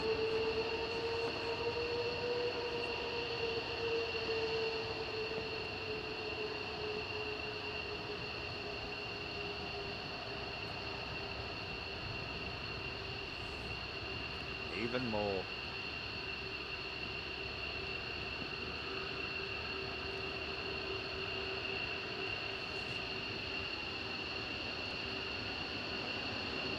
Yeah, the hot pitting exercises, they will run single engine and then fire them up on the pan. It's visible when they come towards us, that one side of the air intake will be drooped whilst the other side is up, indicating that one engine is not running.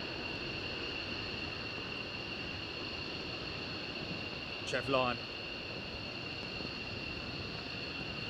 Farmer Steve, thank you very much indeed. Nick Morse, good question. How much do they burn through whilst they're sitting there on the pan? Well, yeah, I mean, I don't know what the full-on fuel capacity is for one of these aircraft. Of course, these two coming out now, well, at least the lead aircraft, not carrying any extension tanks or long-range tanks. So this is something coming out on a relatively short exercise, I would have thought. But I think each tank can carry, I don't know how many litres or tons of fuel or what. Perhaps somebody can look it up on Google.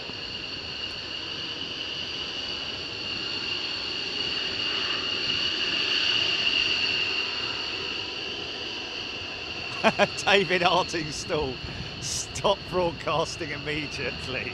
I'm trying to do my work. Oh my goodness me. Well, Dave, you're going to have to hang around for this one, my friend. Hope you're well up there in Squadron. Leslie, good day to you. Torchman. He's been a lurker for a while. Wow, here they come now, folks.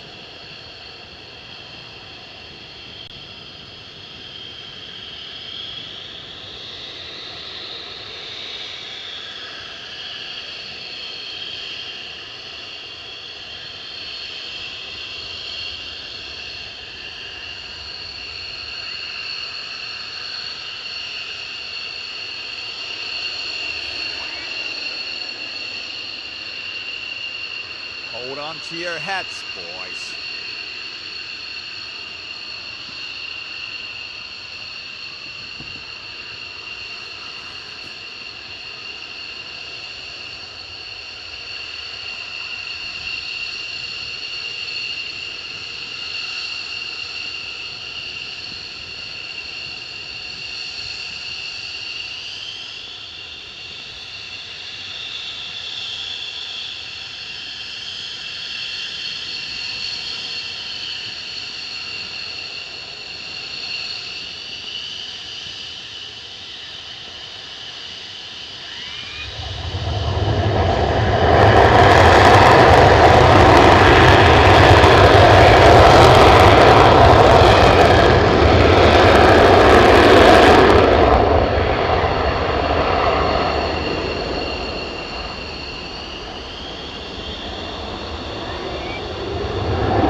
Panak, if they have the same engine as the F-16, they'll burn roughly 2,200 pounds per hour at idle.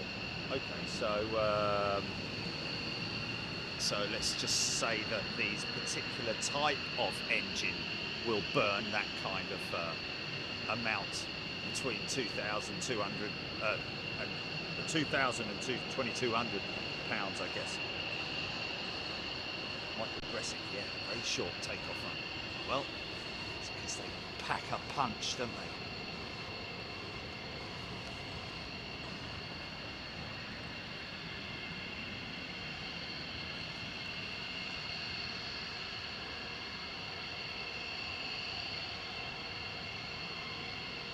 I think this might be an E variant coming out.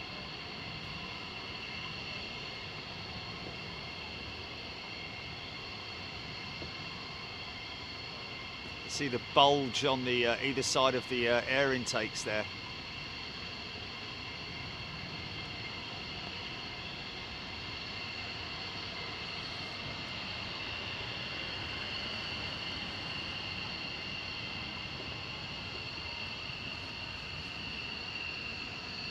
whereas this one, as you can see, does not have the bulge at the side of the tanks, at the side of the air intakes. And darker colourings, markings on the E variant as well, the Beagle.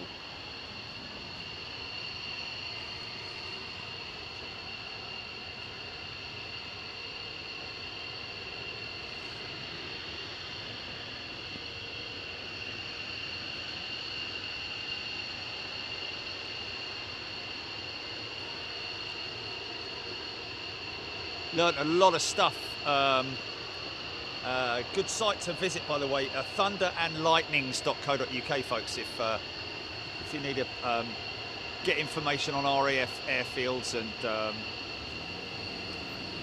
what goes on at these places, information on how to visit them and where you can pitch up to watch the planes from, take photographs, and also important information about local areas, how to get there as well, which is really important. So thunder-and-lightnings.co.uk is the place to head if you want to find out more information. I've certainly learnt a lot from them as well. Oh, 46 on the tail of that F-15, was it? Number 46, was it? What's that?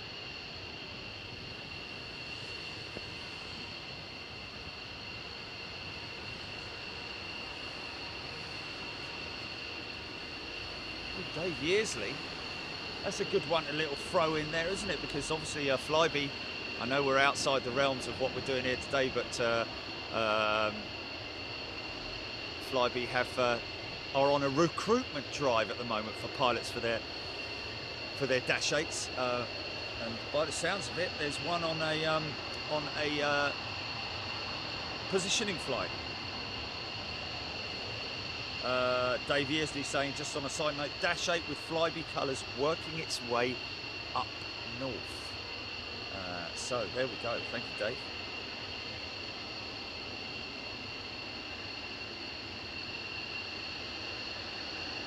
Jeffrey Proms, haven't seen the colours on the top of the tail indicating the leader as of yet.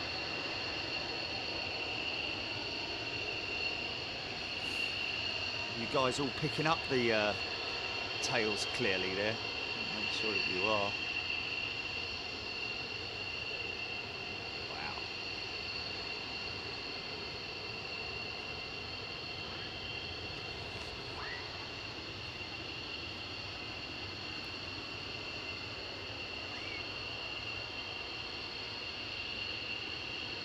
Anthony Allen, KC-135 near King's Lynn.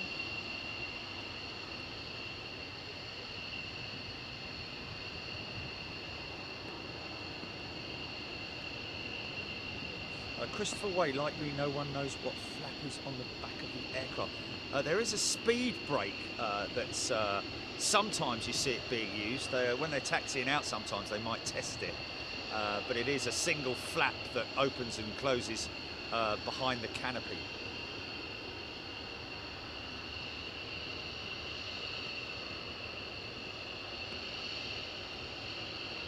Oh, there we go, Bulldogs here, 494th, due back soon from deployment. Knowing some of the pilots, they will hopefully get the unrestricted action back up. Okay, so that's the 494th from here, I'm guessing is Mike saying there.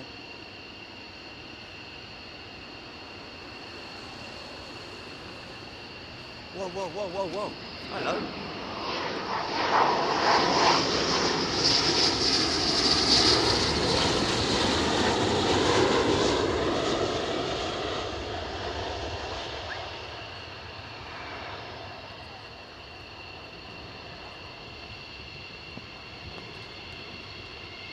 There's the air brake being deployed there.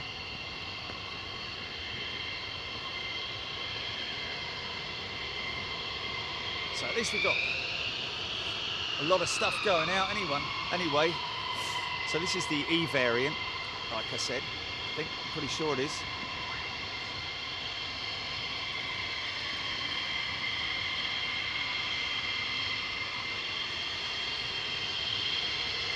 loud noise.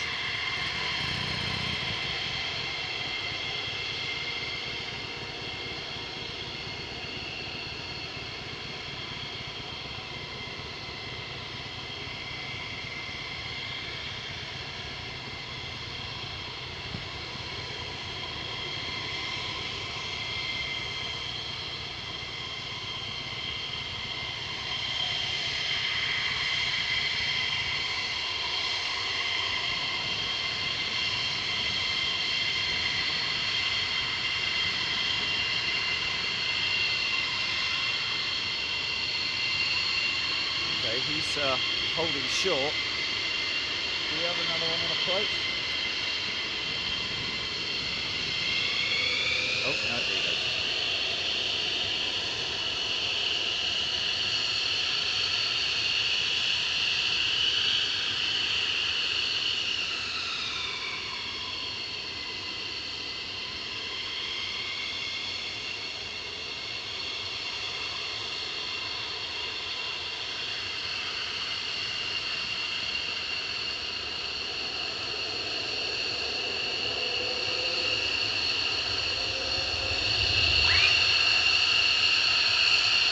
Oh, he was going to punch it then, and then he didn't.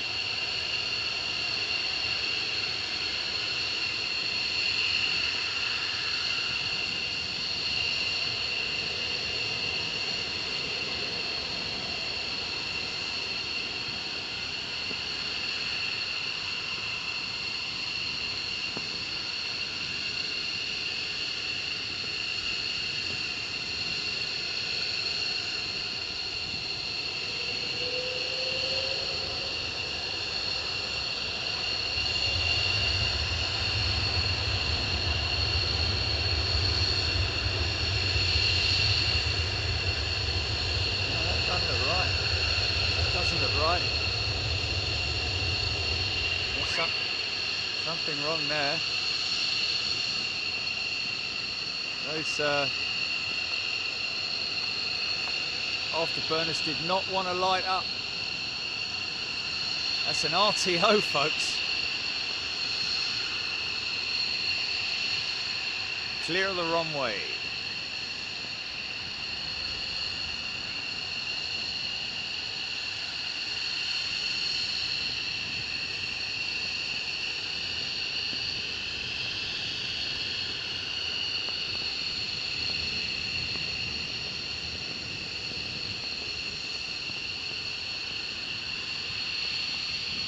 Yeah.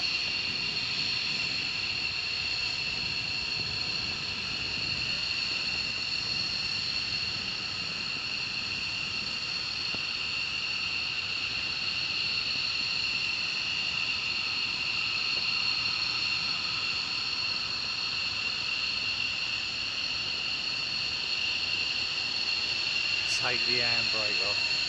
Brilliant.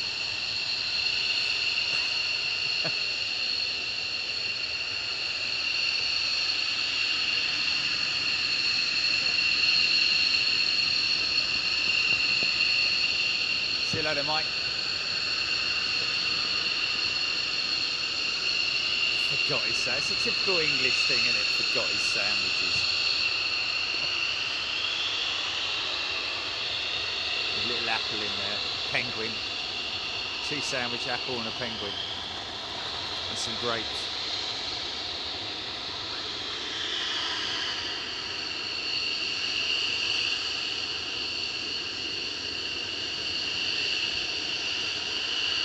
Still on the runway, still rolling out.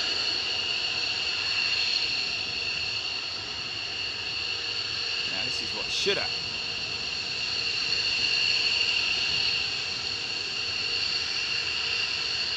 Okay, aircraft clear of the runway now.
Claire Owens. Welcome back, Claire. Good to see you here.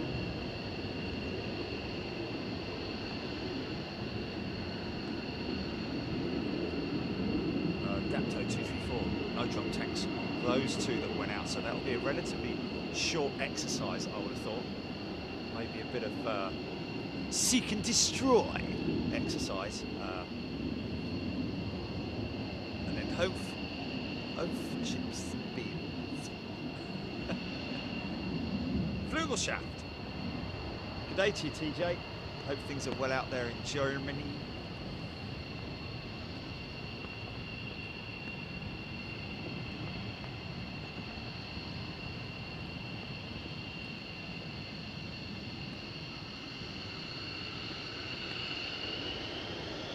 Drop, put it in second and drop the clutch.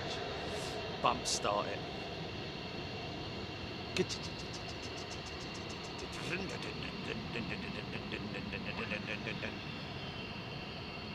Oh, where's he going?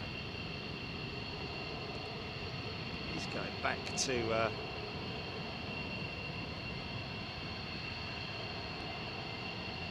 okay, so that's his mission aborted, possibly. Possibly the E variant that went out was going to lead these two out, or lead one or two of these out.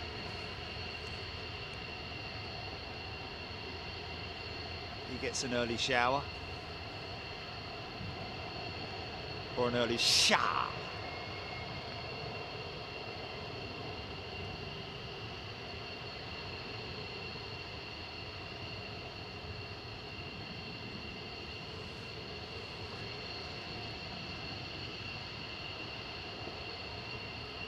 Or it's gone tech as well, possibly.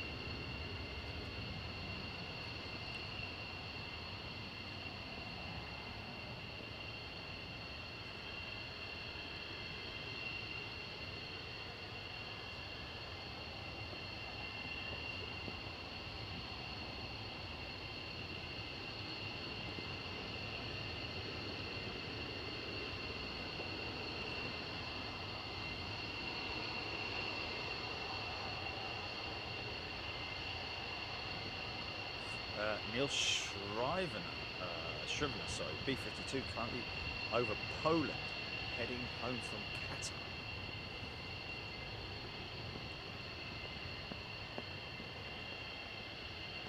Yeah, there we go. I think that's actually what Fraser is mentioning there about the fact that when they don't have drop tanks, they generally will not use the afterburner.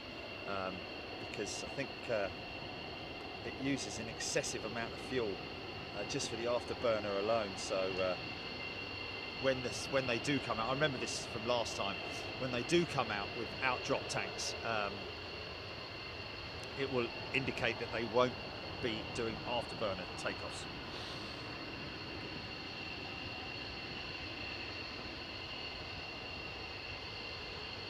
Andrew Stock saying heads up.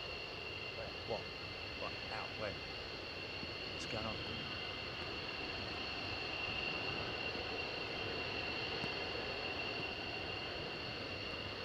Christopher Daly tuning in from Boston. Good day to you, Christopher. Hope you're well. Jill Blakeney. Good day. UK David. Mike Nocton, Martin Smith.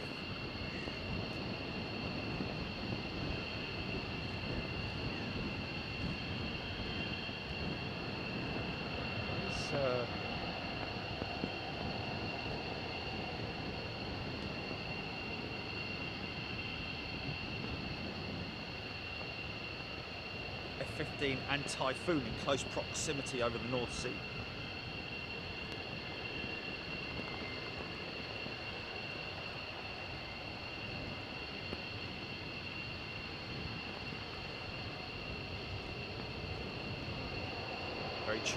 Very true, Keith.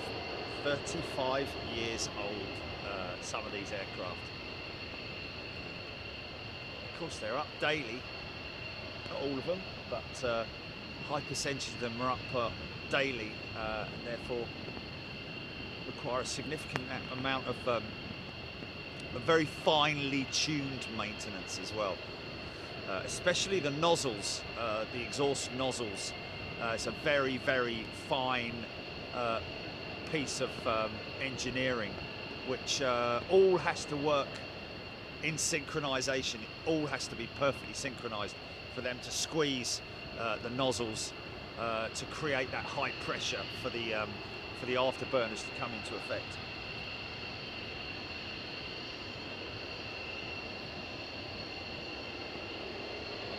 Wasn't that the one that just came in just now? Or is... No? Oh, okay. Oh, really? This is the first one, yeah?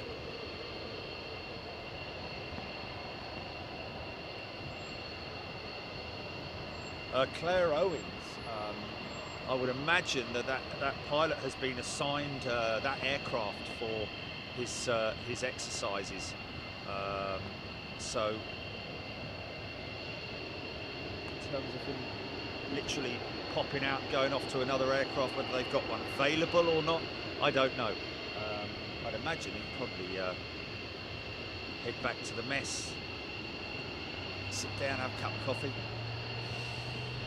and contemplate what he's going to do later. Michael Gressick, I think F1 F15 is coming home.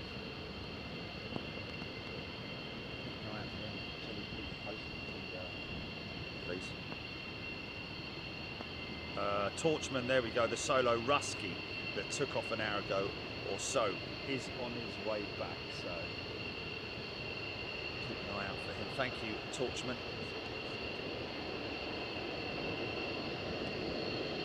Do what?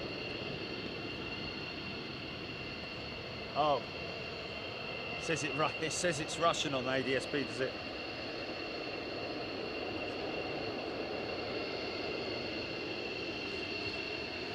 Okay.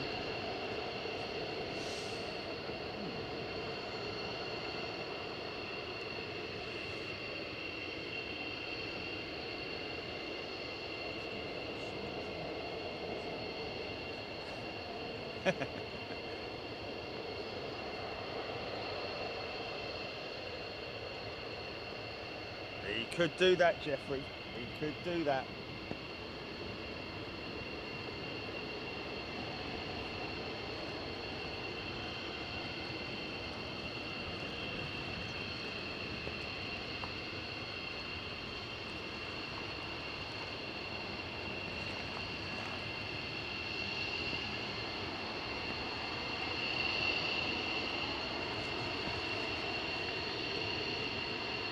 Has he gone round and come back again? Is this him? No. The aborted. Here we go. Here he comes now.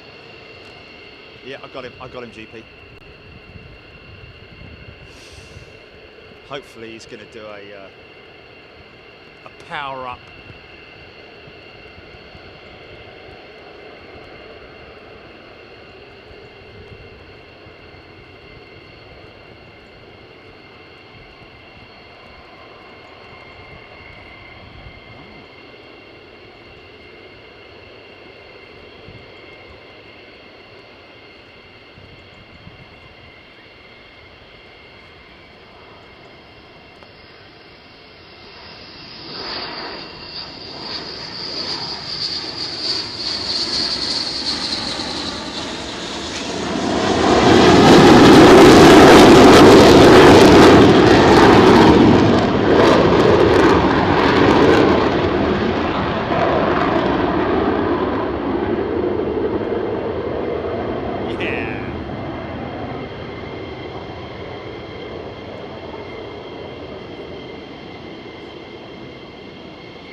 So he's coming back round again. I think this is the one that just did the aborted takeoff.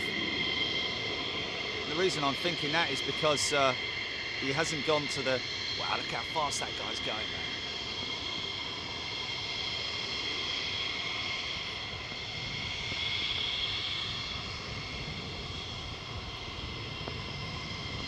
Oh, he's coming over here. Is he turning on? Okay, here we go. Round number 2. Ding, ding. Seconds out.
Very odd pattern this guy's doing here.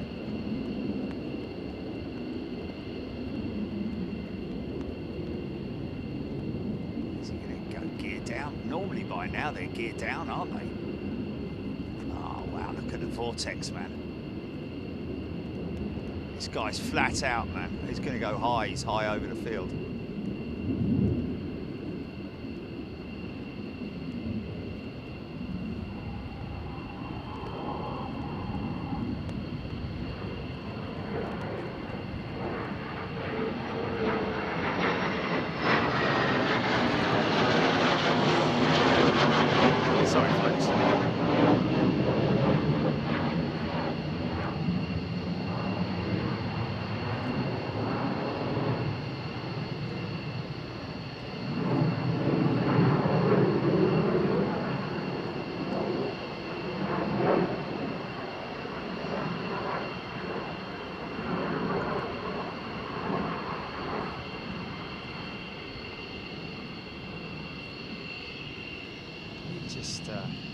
Wow.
Show off.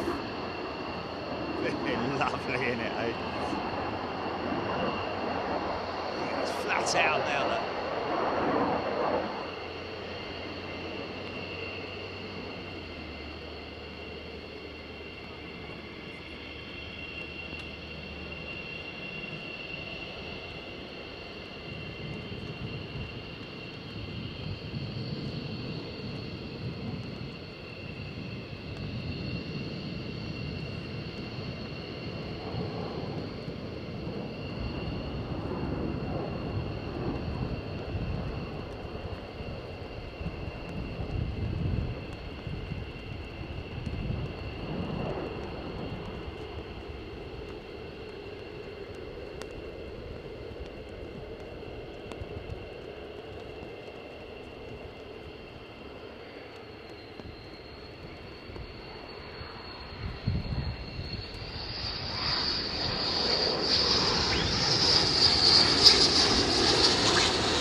Nice.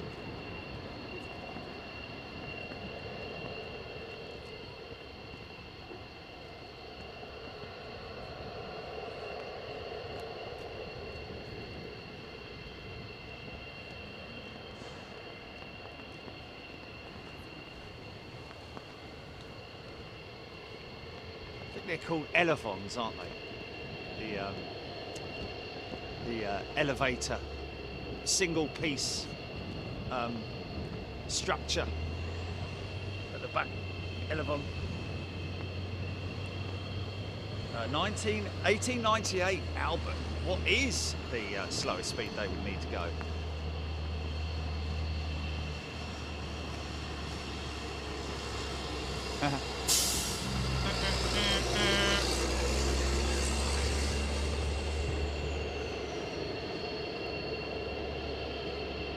Oh.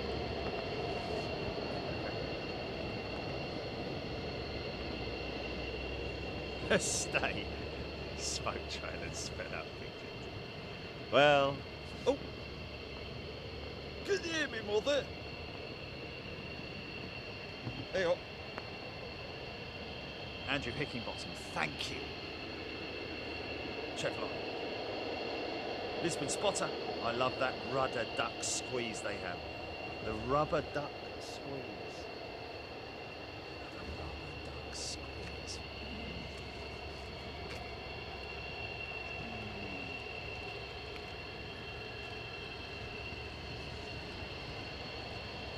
Good day to you, Lisbon Spotter.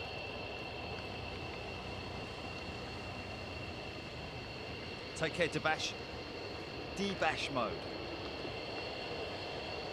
Typhoon Vandal 32 Scorpion 7700 just by Skegness. Dave Yearsley saying, Julie, you were just saying that one of the Foons was squawking, didn't you? Get it back to base, get it back to base. Maggie Koala saying, amazing footage, thank you. Always makes me feel good that I'm doing the right thing anyway. Alan Wilkins, coffee tank. Should see me through the morning. Sam Tweedale, Anthony Smith. Thank you very much, Anthony. Loving having your company as well, folks. By the way, thank you. And welcome all new subscribers as well. Big shout out to all new subscribers on YouTube. And hello, big wave to everyone on Facebook watching right now as well. Be great if you could share it to your, just press that, hit that share button, folks, on Facebook. And of course, if you've got the time or the right amount of people to share it to on YouTube, then go ahead and share it on YouTube. Because unfortunately on YouTube, it's not quite the same setup as Facebook, where you just hit the button hit the share button on Facebook and bosh, off it goes. On YouTube, you have to decide where you're going to share it to, etc., etc. And it's all a bit of a pain in the backside, to be perfectly honest with you. So I will understand if you don't share it on YouTube, but give us a like anyway. That would be appreciated. Speedy Robin, KC-10 extender due to depart Mildenhall soon. Okay. Unfortunately, from this position, we don't see aircraft departing. We do see them approaching, but we don't see them departing. I think we've seen the odd one or two doing missed approach exercises or touch and goes, etc., etc.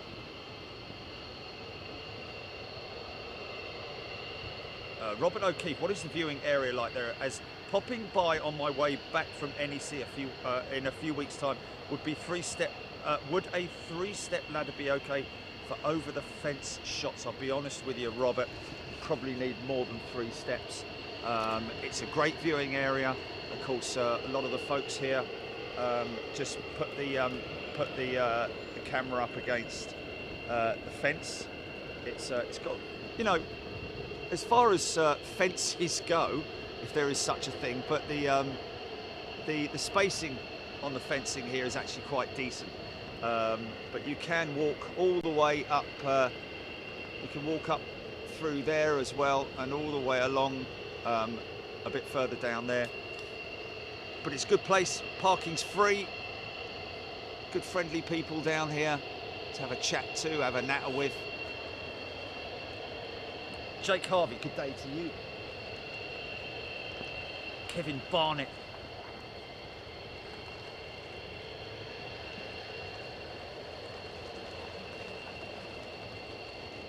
The rain's sort of like looking like it might be coming this way. Wayne Moth.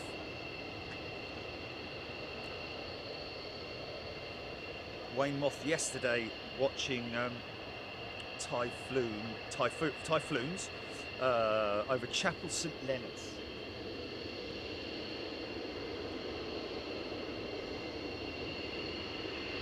Wow, Catalina, airborne from Duxford, 77 years old. Wow, she's up, is she? Catalina, flying as a flying boat, the Catalina. Well, amphibious, isn't it? It can obviously fly on land, take off, and with retractable undercarriage, as well as having the capability of landing on the sea. 77 years old, my goodness me. Anthony Cotton. No, you don't get afterburners at Heathrow. Great if you did. Did once upon a time, didn't we? We're back in day when we had Concorde. Rennie Jensen. Yeah, it is. There's an E variant there, as well as that C or D, whichever. I don't know which is which. Oh yeah, spots of rain. Here we go. Spots of rain. Right. Okay. We need to. Okay. Yeah, definitely spots of rain. We need to cover that up.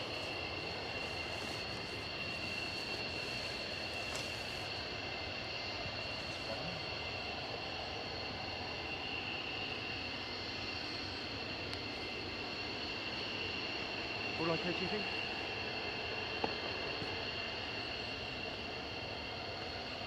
Mark Harding, good day to you. Right, stand by, folks. I'm just.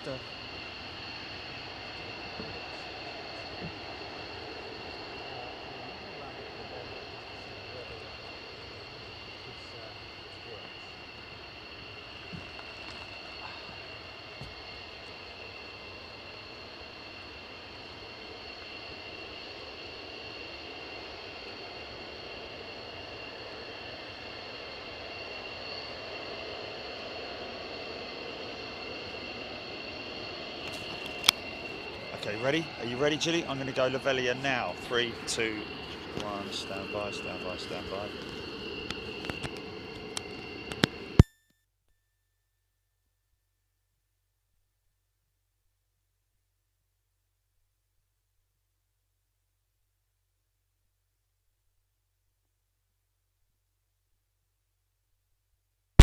Okay.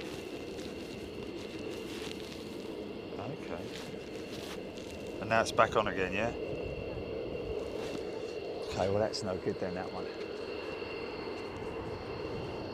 With you in a sec, mate. We're just doing a mic change.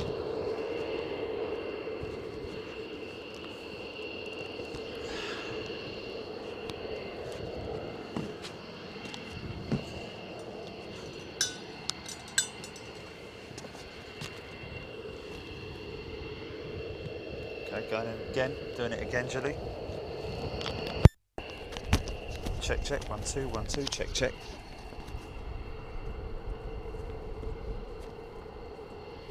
Yeah. Volume okay.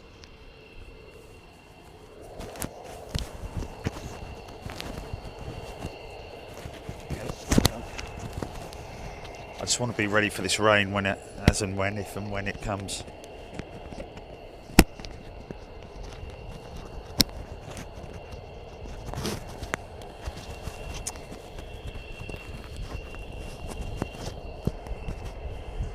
Still good?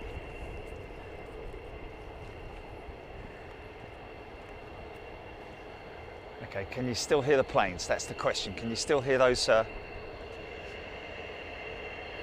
Okay, good. Vissam, good day to you.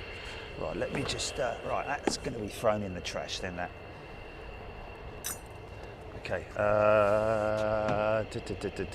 what was going to go? Oh yeah. How you doing, mate? Good. Nice touch with the flags. Yeah, it's all right, isn't it? Yeah. It's a bit different. Stand out enough. Yeah, I know.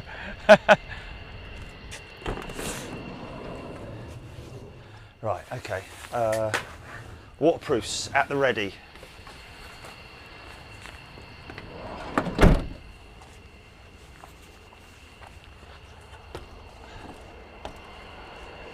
Oh, easy, son, easy. Okay.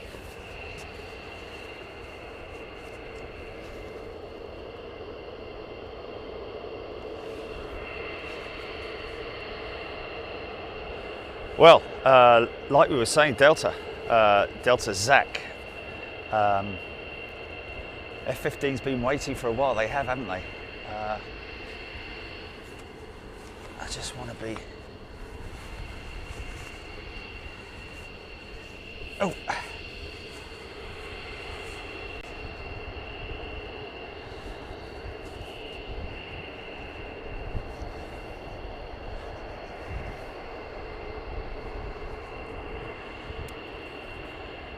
Gary Sibthorpe, good day to you, Gary.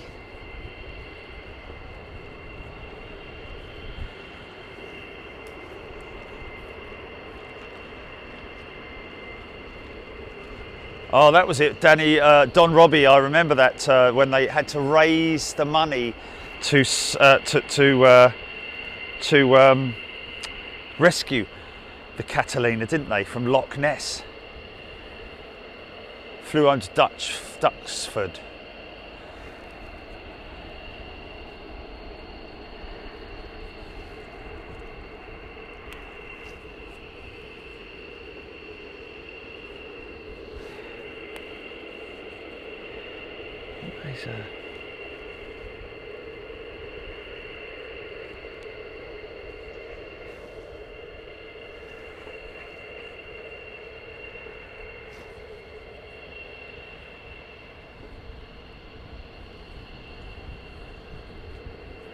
Jake Harvey.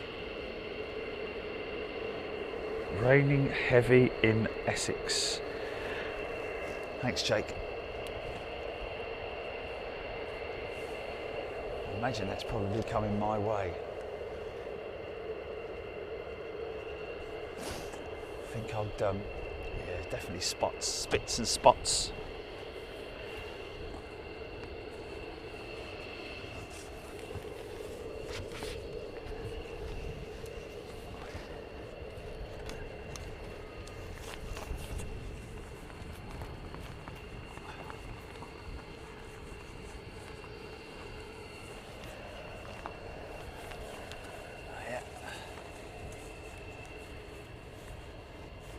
Well, I'll tell you what, I won't mind a bit of rain. I don't mind a bit of rain, a bit of moisture. Purely because with the wet runway, it should make it a little bit more interesting, a little bit more fun.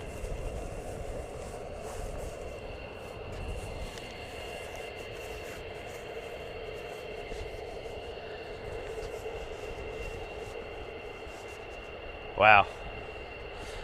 Mark Harding, lucky enough to grow up in the 70s, lived 3 miles from Fairford, magical time seeing Concord, doing touch and goes on all day. Oh, ended up working there in the end, Mark. Wow, lucky you, man.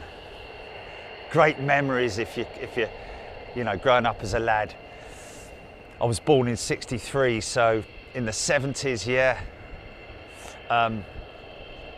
The best that I could get really when I was a young lad was riding to Gatwick Airport on my bicycle. What always amazed me, well, amazes me now compared to what it was then, but riding my bicycle to Gatwick Airport, leaving it leaning outside the wall, and then going inside to go and watch the planes coming back, and the bike was always still there. That wouldn't happen these days. There'd be like a bit of handlebar and maybe one of the wheels left there, but that'd be it. That's all they're gonna leave you, innit? So there you go.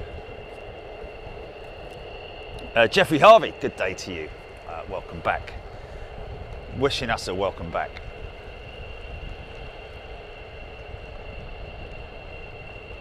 Jake Harvey, UK David, grey clouds in Nottingham. Yeah, we got grey clouds here, but it's just a case of when we're going to get the precip.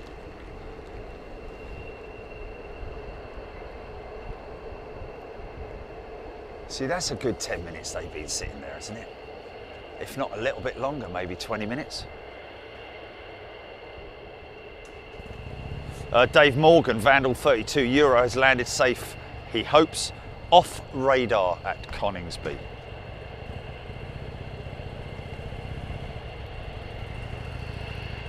Josie Rollings, take care, Josie. Thank you very much. Stop worrying, Jerry. Renee, I think they have been on tarmac for around about 20 minutes now, haven't they? Richie Evans, welcome, Richie. Great to see you here. He's a new member on Big Jet TV. Hope you're going to have a great weekend, folks. We will be live tomorrow from London Heathrow. We're looking to do over-the-top arrivals at the paddock, which, if you remember last time we were there, they were coming in the opposite direction. We're hoping that they're on 27 operations tomorrow, operating on the left-hand runway, the southern runway for arrivals. So we'll be in the paddock tomorrow if you want to join us. We'll give you an update as far as timings go a little bit later on.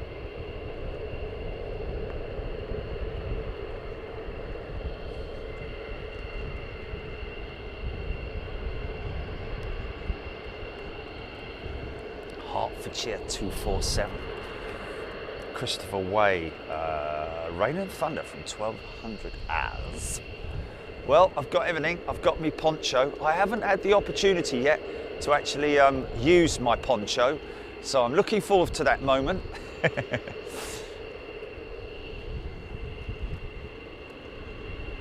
Captain Ron used to cycle to RAF Waddington to watch the Vulcans. Oh my goodness me. Wow, what a memory, what an experience.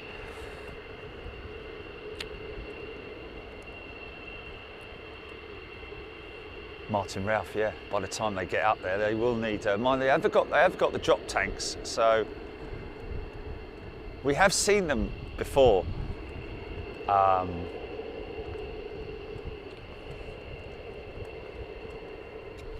Sitting here for quite some time. This is a long hold, isn't it?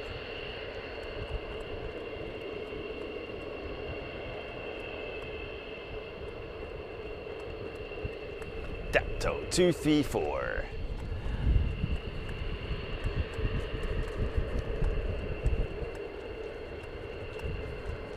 It's dark at 9 o'clock. Your own time.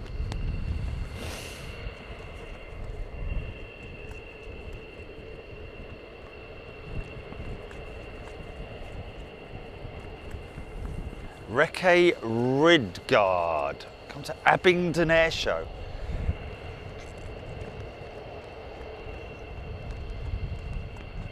Abingdon Airshow.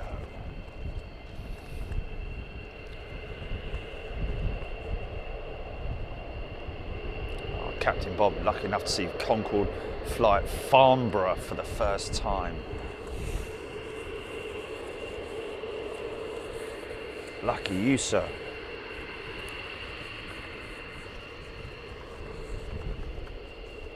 Get a shifty on, didn't they?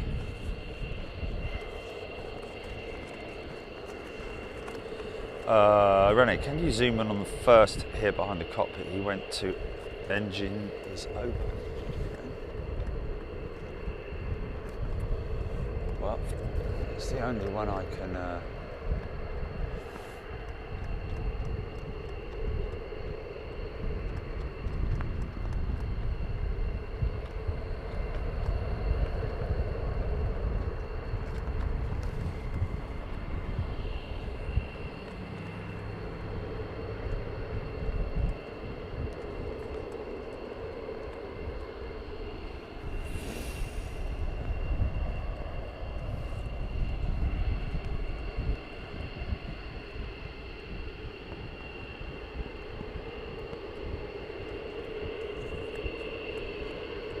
Paul Grice.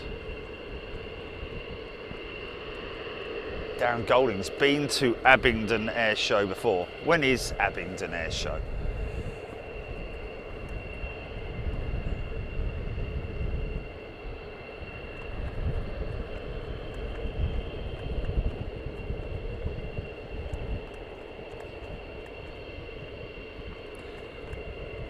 Saturday, 11th of September. Oh, that's tomorrow. Okay. Abingdon Air and Country Show. How splendid. It's not just an air show.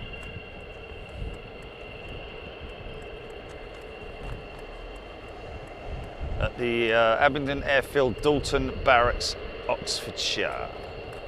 Okay, so they've got a car show going on there as well. Looks like some old classics going in there. Provisional schedule of events.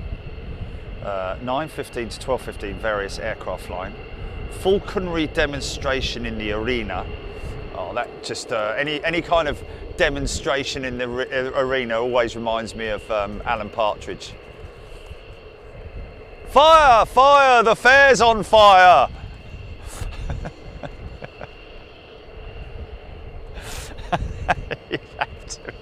You'd have to watch that to know what I'm talking about there, folks.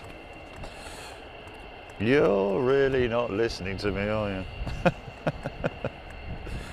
Radio controlled classic jets part 1. Oh, 1:30 to 4:30 main flying displays. Radio controlled classic jets part 2. Between 5:15 and 6:15, most aircraft apart. Motorcycle display team.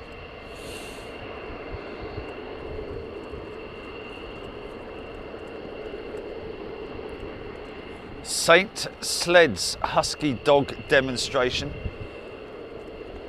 The Motorcycle Club bike parade. Intermingling with live music. Hope they get that right.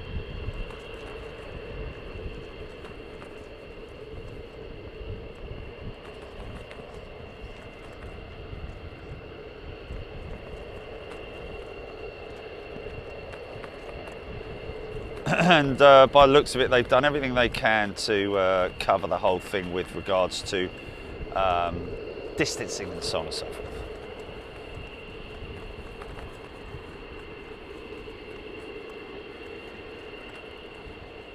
Okay.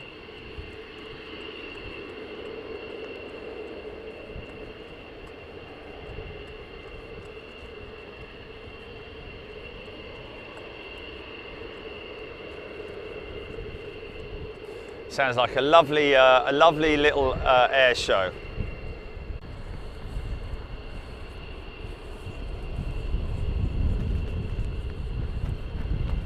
Oh, come on now.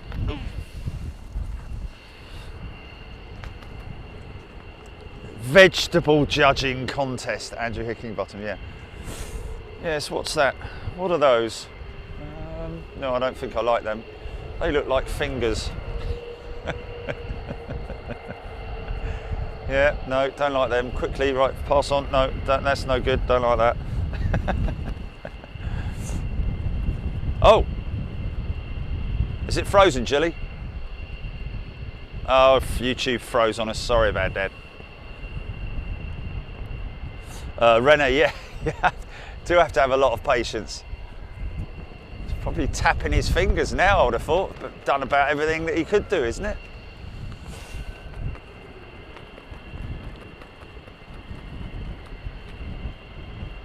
The Abingdon Massive have hacked the bond.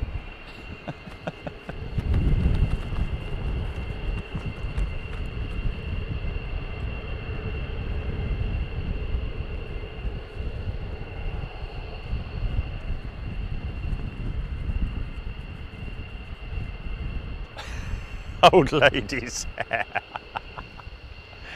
Yes, quite nice that.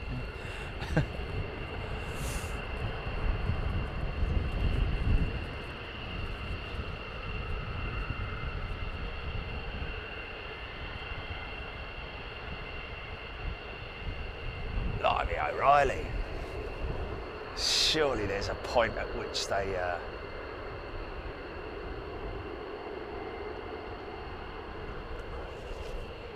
Oh, he's just having a play now, and he's like, yeah, that works, yep. Here, John, just look and see if my speed brake's up. Yeah, thanks for that.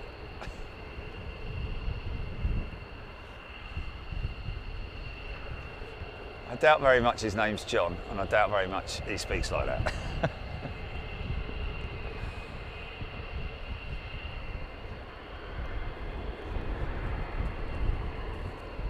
Well, I've got another one taxiing out by the sounds of it.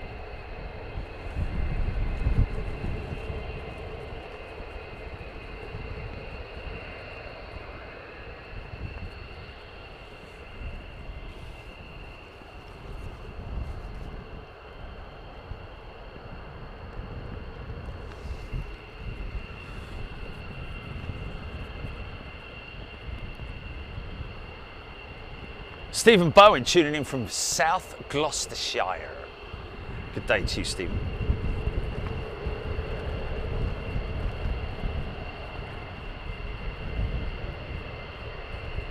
The Tech one, Dave Yearsley, did a full loop of the field, came back and departed. Burners working now. These guys are coming out. I don't know. I think they're maybe repinning these.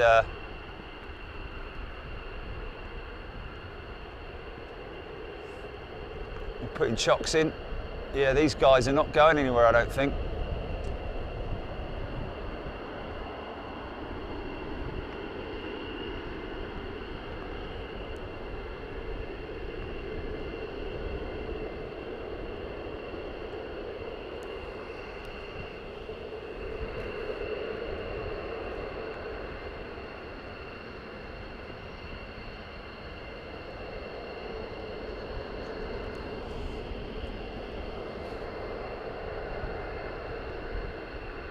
Is he maybe asked them for a visual inspection of something? See if there's any fluid leaks, or are they reinserting the pins? Okay, thank you.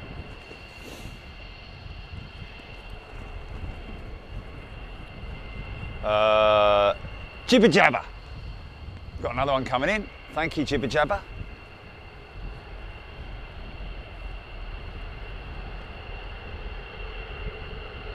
Mike Weaver, good morning to you.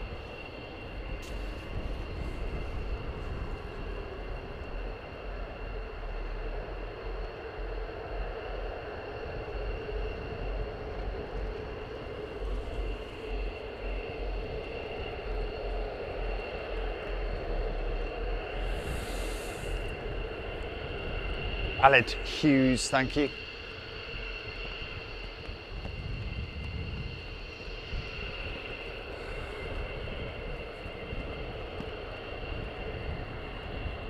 Darren Golding.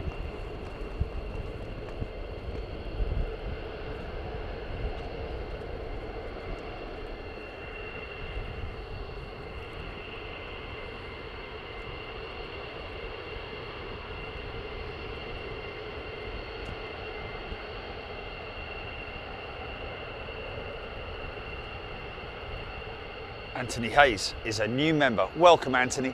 Great to see you here, along with everybody else who's joined up today. Nice little bonus show for you folks. The reason why I did this was because I was just not, even though we had a great time at Coningsby on Wednesday, I just wasn't happy with you not seeing the afterburners like I wanted you to see. So I got up at 3 o'clock this morning. Even the cat was a little bit confused. Up at 3 this morning. Made my way up here. I was very, very early because I just want to make sure that I get on site enough time to set up and so on and so forth, to make sure that I can give you some guaranteed, always guaranteed afterburners here at Lakenheath with the F-15s, as we've experienced only on the odd occasions when they're not running the drop tanks. They won't use the afterburners because I think the afterburners use half a ton of fuel or something ridiculous like that.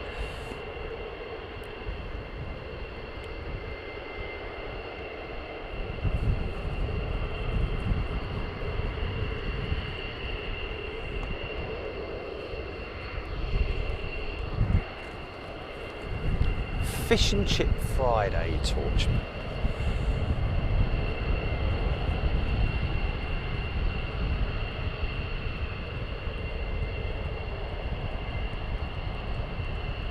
Panther on its way back, Delta Zach saying. Okay, keep an eye out for that.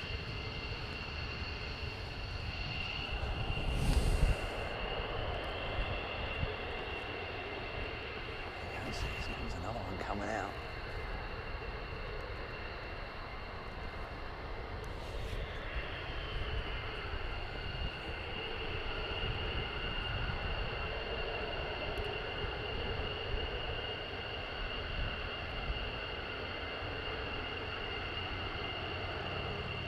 Oh, Hertfordshire 247. That's very kind of you. How you would do that, I have no idea. I've got no idea how you would manage to send me a coffee from, I mean, I don't know. But that's very kind of you to offer, Hertfordshire.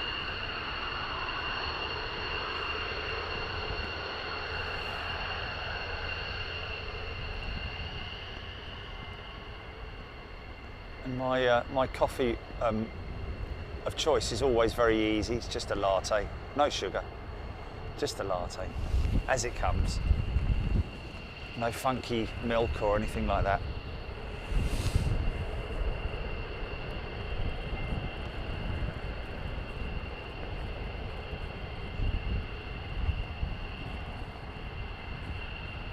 Diesel 13, thank you. There we go. Now, is he coming out or is he going back? He's going back, isn't it? Is he coming out? No, he's going back.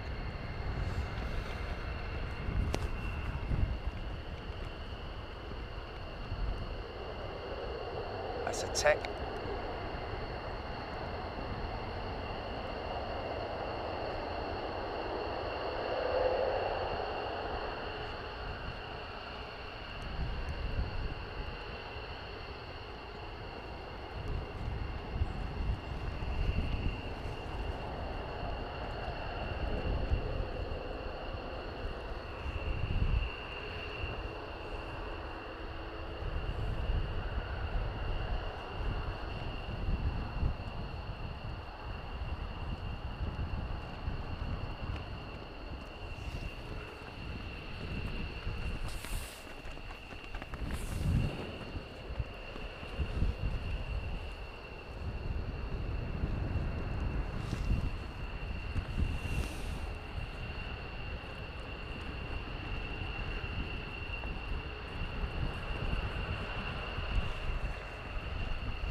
Oh, Jeffrey Primus has got an 8-week-old kitten.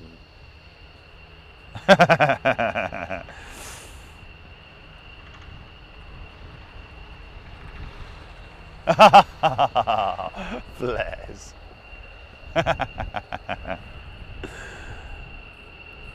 Oh, Ian Lyles is watching us on the Norfolk Broads. Wow, what a lovely... the tranquility of the Broads.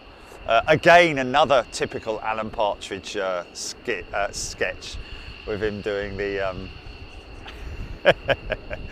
on the Broads.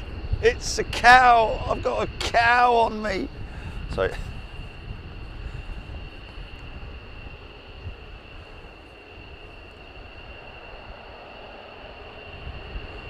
When one of the planes goes tick and returns to the hangars, do they leave the fuel on board or is it removed? Andy Budd, good question. I think that they would probably remove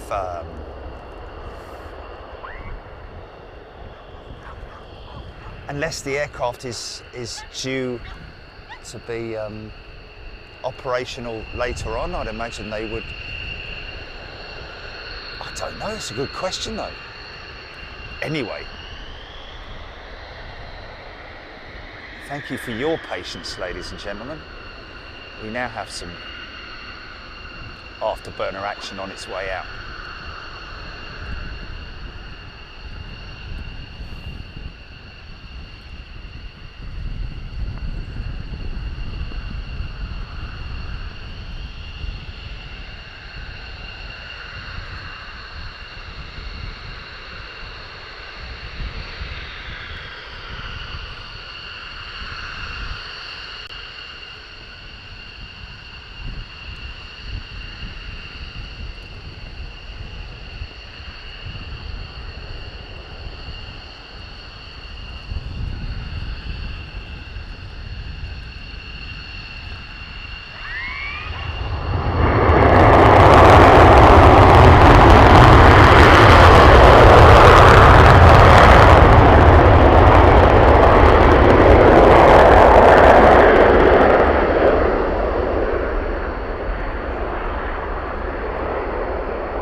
He's gone straight up. Look at that, that's unrestricted, that, isn't it?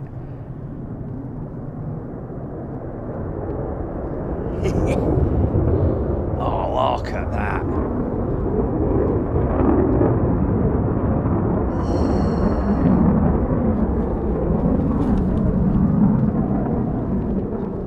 Oh, that was awesome, man. That was awesome. Yeah, yeah.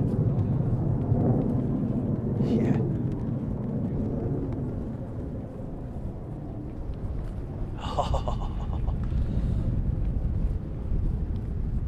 Oh, wow. Russ Phillips, ridiculous. Blair Hinton is a new member. Next stop, the moon. Andrew Hickenbottom. That was nuts. Still hear it. Still hear him crackling, man. Whoa.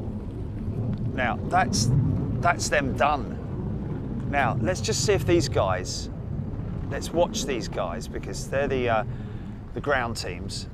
I think they're either going to head off for lunch or there's going to be some hot pit exercises, which will be a case of the aircraft coming into land, disappearing off around the corner there, out of sight, fueling up, refueling, leaving one engine running, and then they will taxi it out to this position here with still on one engine, and then fire up the they will fire up the other engine here on the pan there. So let's just see what they do. Has that van gone already? Blimey, that moved quick, didn't it?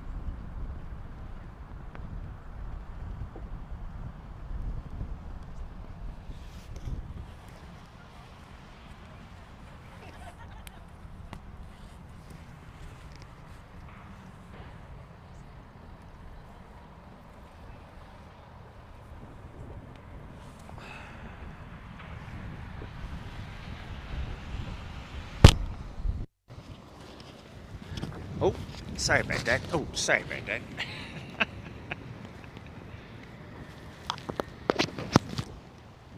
Fire, fire, the fair's on fire.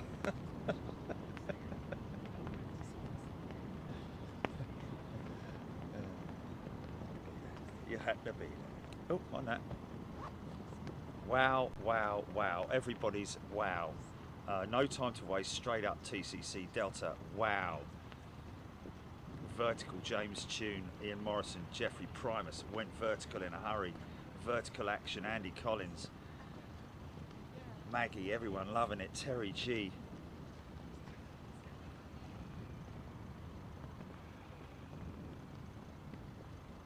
Was there a pilot over there? Hey?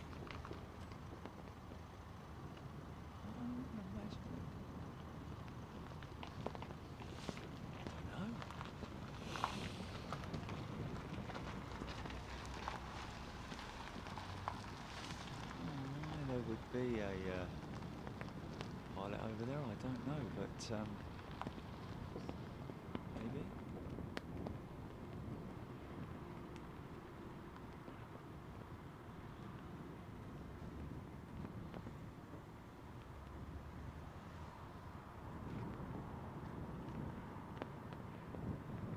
So we'll see what these guys do, whether they are heading off for lunch. Mind you, it's a little bit early, it's still only 11:30, so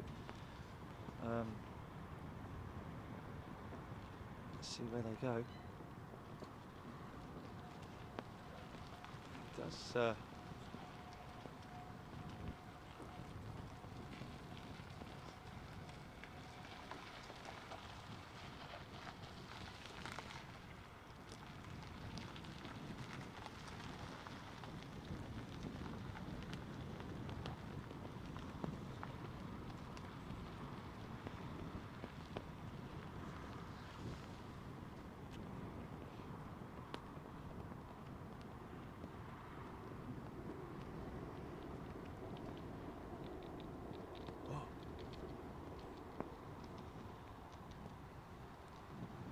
Is there something? Just heard either an engine reverser or what was that all about? Anything happening at Mildenhall? Is there a?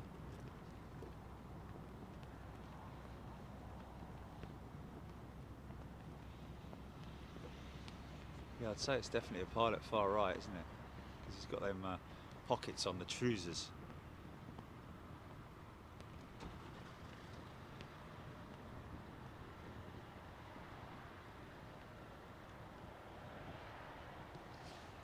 Oh, they're possibly the media team, I don't know.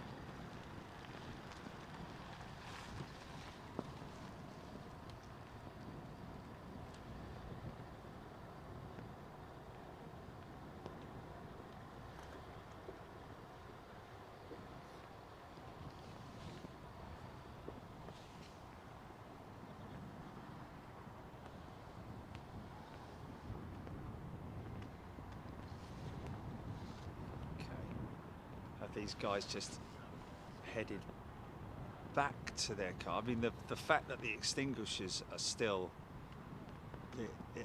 there would indicate that they're not planning to go anywhere just yet.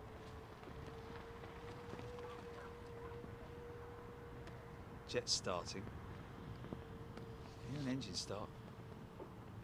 Whether that's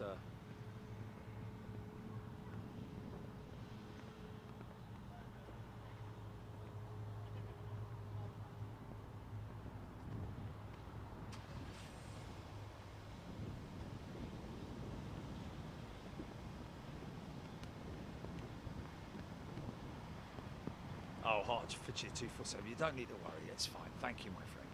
It's very kind of the thoughts that's very kind of you. Diesel 13, loving that.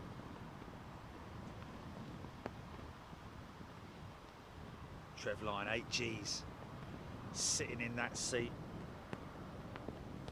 Blair Hinton, very warm welcome to you, Blair, and everybody else, of course.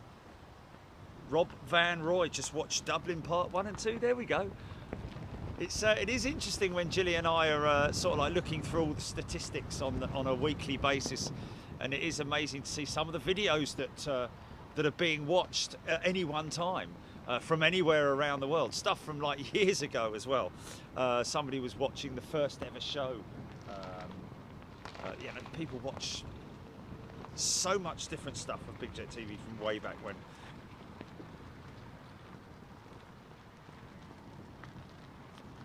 Bits and pieces, good data.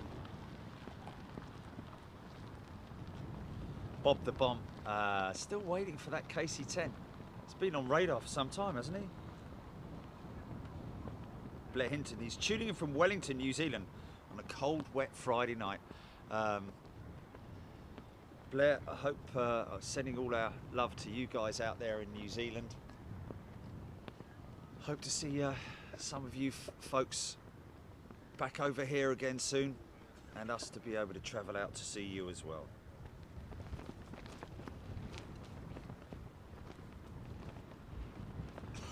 Martin Ralph loving that vertical takeoff. Dick Dastardly, thank you.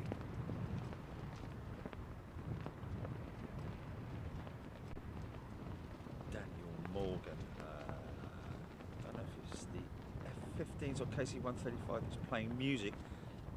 Picking me up on my scanner off the coast of Aborted.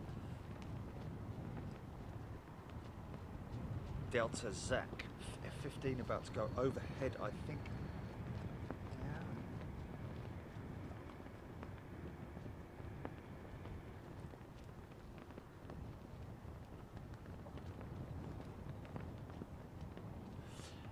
I'm not sure, Paresh. We'll just have to see what comes about. It's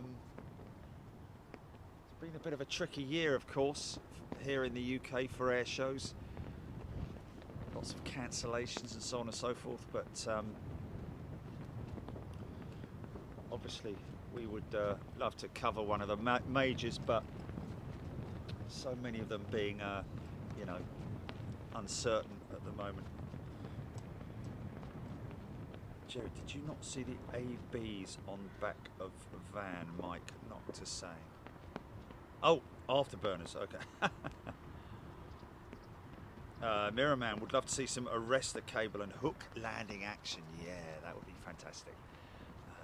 Obviously, it'd be great to see an emergency scenario played out, but obviously with the pilot bringing it in safely, aggressively, but safely. Leslie Pike Grass. Grass in gravy, yeah? Good day to you, Leslie. Jordan Weir. Love the takeoff.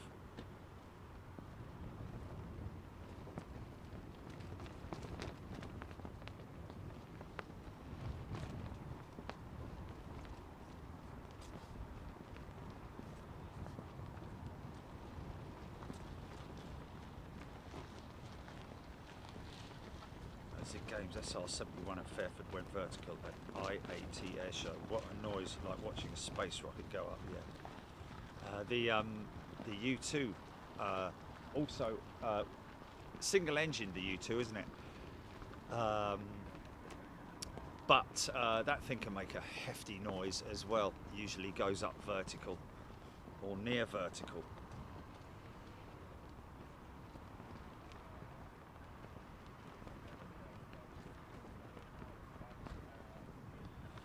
Carl Seeger, giving a shout out to Carl Senior, I'm guessing.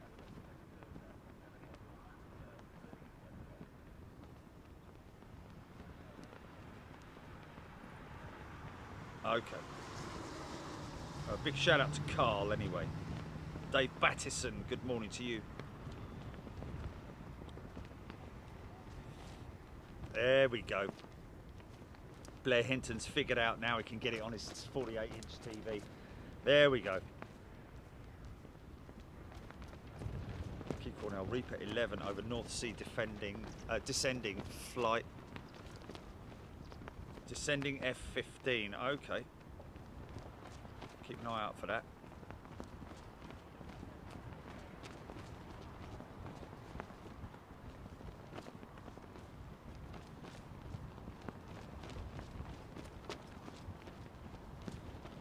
Did I give a shout out to David Walker? David Walker's a new member. Good day to you, David. Delta Zach, there's a KC-10 on the deck at Mildenhall, but that's it. Okay. A fella came over to me earlier on, told me that there was a hell of a lot of action over at Mildenhall. I think it was yesterday or whenever it was, but only recently. 2 KC-10s in there at the moment, I believe.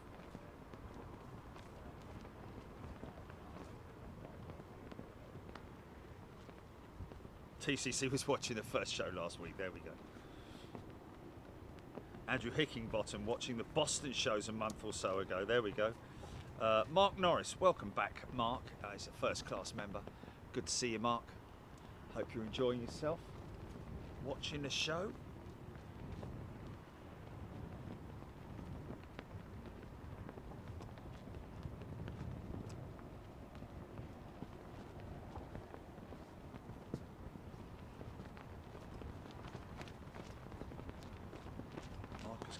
My 12-year-old Harley is watching the lot back to back when he comes home from school. There we go. Love the David Attenborough documentary video at Schiphol.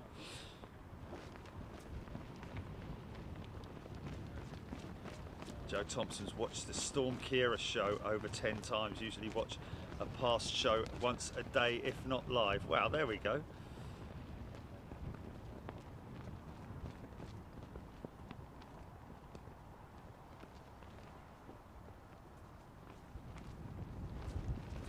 There we go, David Walker. Just joined, everyone. Thanks for accepting me. David, thank you very much for joining, and thank you for your support. Great to see you here.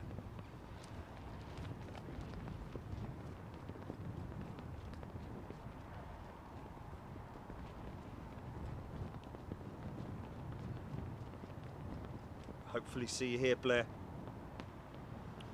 Hopefully we can clear all this mess up and get people flying again.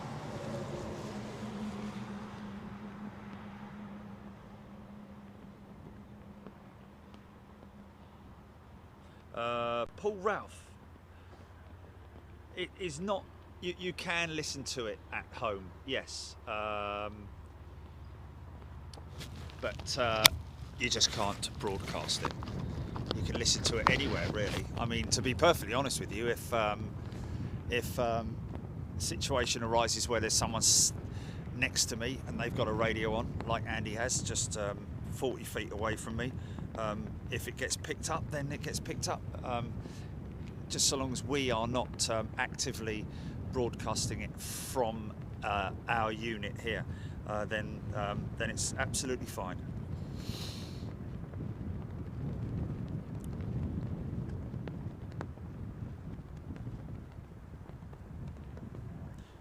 James Tune, yeah, again, like I've just mentioned about air shows, it's a tricky one, especially recently with the issues that we've been having with air shows being cancelled. But also bear in mind that the majority of the air shows, the larger air shows, are obviously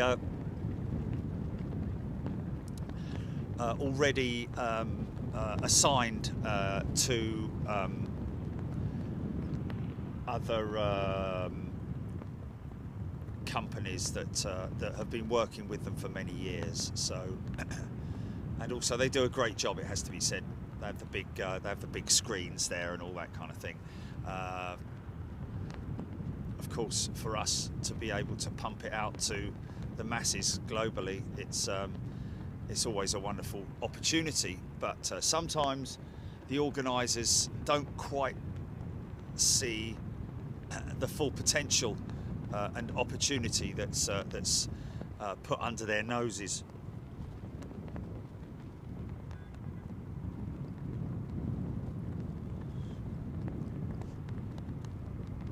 Yeah, but that's air races, isn't it? It's just air races. Okay. So next weekend, folks, here's one for your diary. You might want to figure. It's going to be in the US, but the Reno air races are going on in the US in a couple of weeks' time, and we're going to be co-streaming that, and that will be the US Air Force. The Thunderbirds will be there along with the Osprey. And other aircraft as well, so there will be displays happening there as well as the races. We will be catching the final qualifiers, I believe, on one day, and then the races on the next day. If you've seen the air races before, they are pretty gnarly, and they've got a full team of operators out there. And we will be co-streaming that.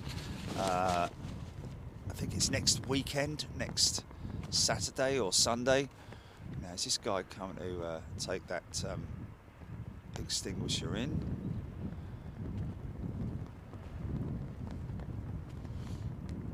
Looks like he is.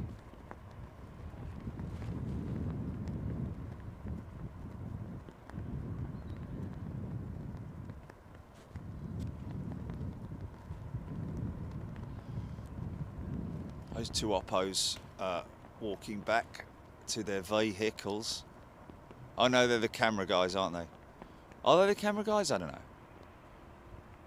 Oh, no, he hasn't. I think he was just maybe... Can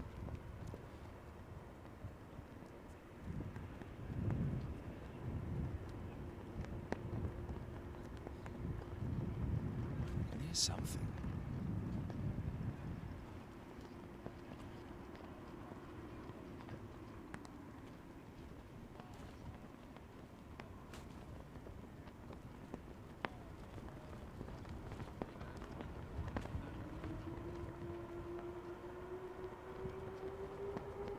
Here we go.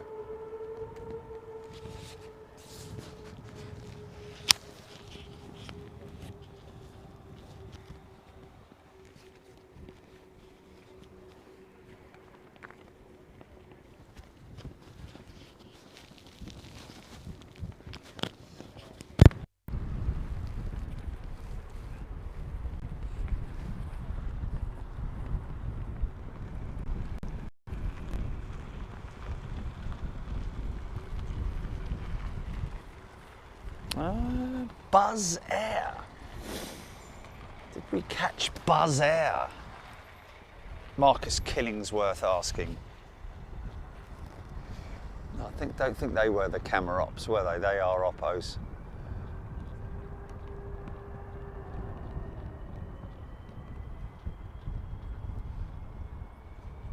Now that's interesting.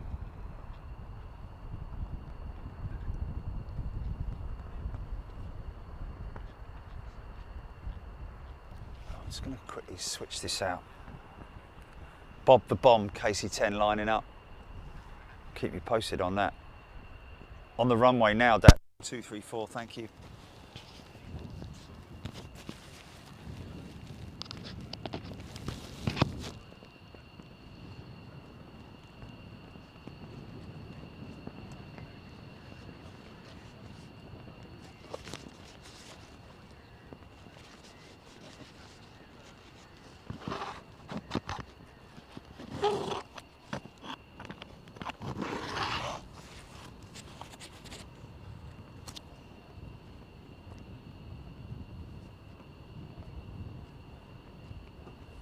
Jason Clayton, yeah, they are retiring a large number of the Typhoons around about 2025, but I think that's a program over a number of years that they will be retiring them and bringing the F-35s in their place, I would imagine. Of course, already a large contingent of F-35s based up at RAF Marham.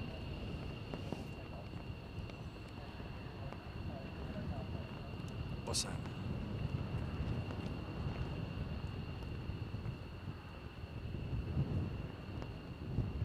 Zig Games F-15 heading our way, apparently. Now, we just need to see where these guys are going to head to.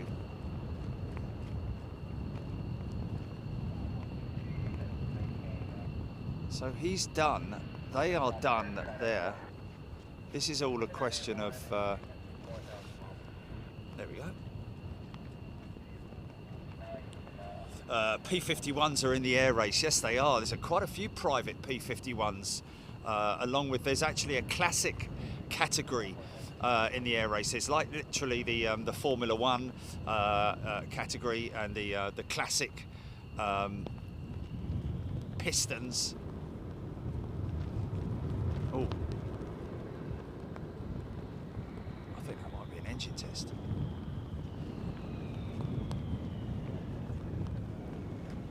Yeah, I think that was an engine test. I was going to say.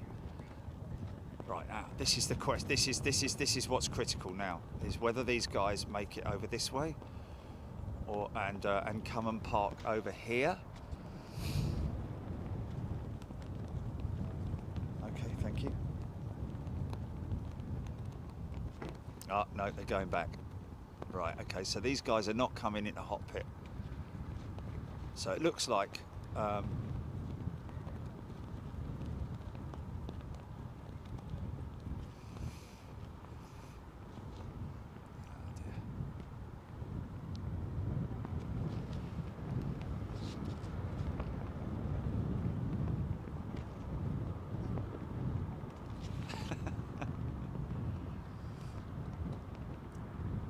Oh, Carl Seeger. I'm Luke, Carl's son. Just wondering which part of England you're from. Well, we're from London, Carl, is the best way to describe it. Down south.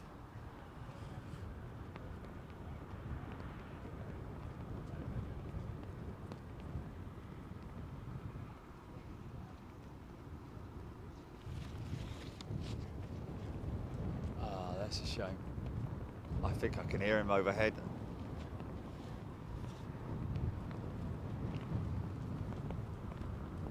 Okay, folks. As I mentioned earlier on, the plan for today was to do one of the sorties, so to speak. So aircraft going out, and turning. Oh, there he's going out now. He's going out now. There, actually.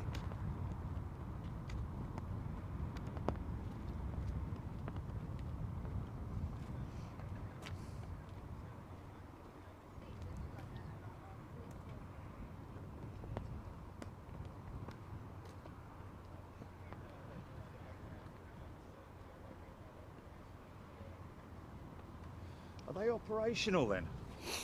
Those KC-10s. Are they operational, or are they? Because the other lot were here. Is it still from the same batch that was here before, I wonder? Here we go.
Gone as in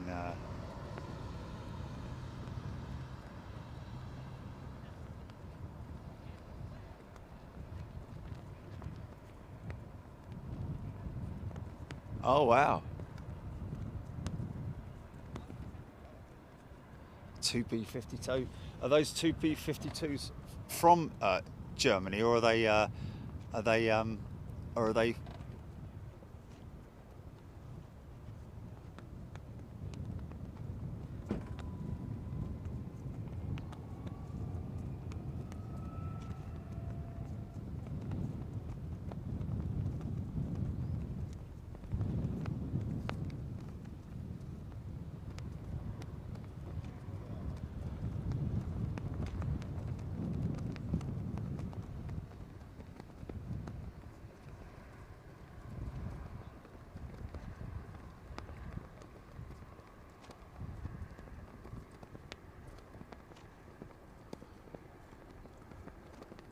It's going to be another high run, isn't it, over the airfield, I think.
Nice.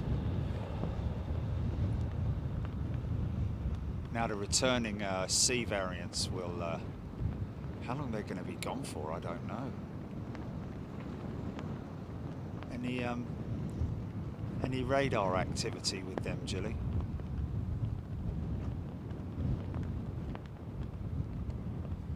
With the other, yeah, that went out half an hour ago or so.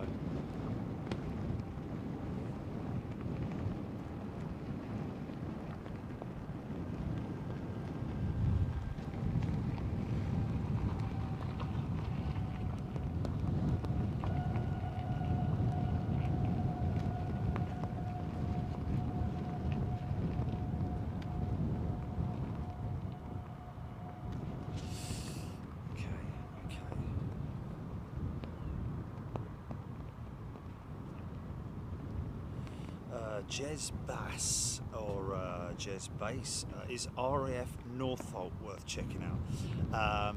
No, Jez, it's kind of quite secured. Northolt, it's very sort of like Northolt's more private airfield. I think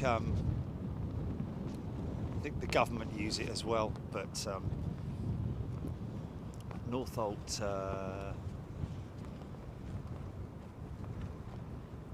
is I think owned by Bernie Eccleston. I think has a part ownership in Northolt as well.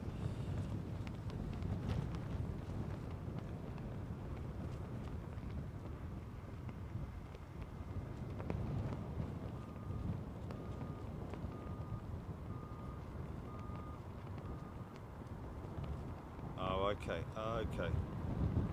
Bits and pieces.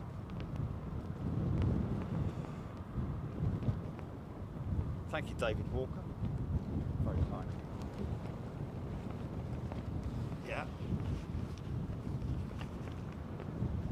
Longy, good afternoon to you, my friend. Longy is in the house. Nigel Gale, F-15s that departed 10:24 over North Sea east of Berwick-on-Tweed. Thank you. Mirrorman, the air brake must be the size of a car. I would have said that it is actually the size of a decent-sized saloon.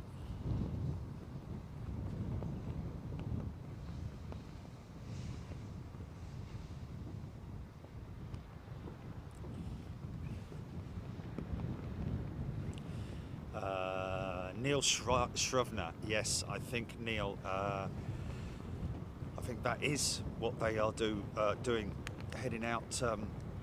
Was it Rene mentioned that the two KC-10s may be heading out to refuel the two big 52s, and then they're heading back to the Love Shack. Is a little old place where we can get together. Do beat it. Love Shack, baby. Love Shack, baby.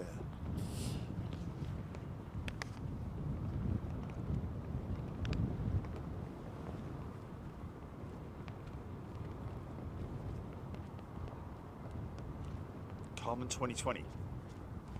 B-52s have come from Doha. Okay. Thank you.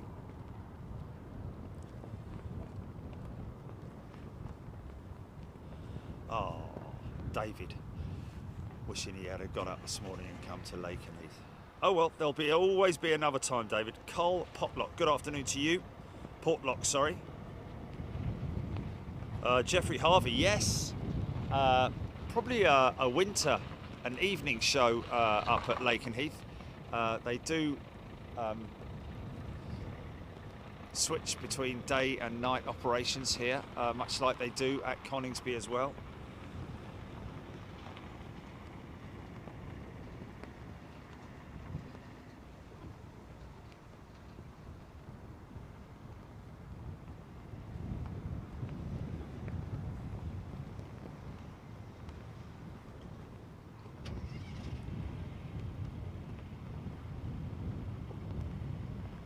Julia on allotment 13. Carrots, cabbages, green beans, swede, and parsnips on Julie's allotment.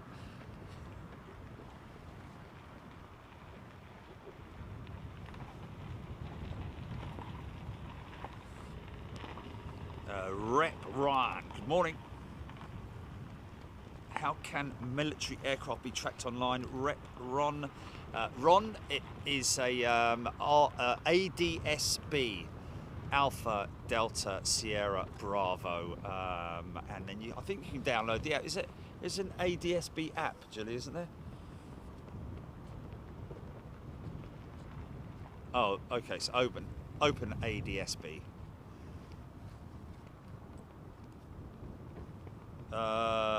Michelle, yes. And for anybody who missed it, I am going to be doing a show tomorrow from Heathrow, in the paddock, overhead arrivals 27 left.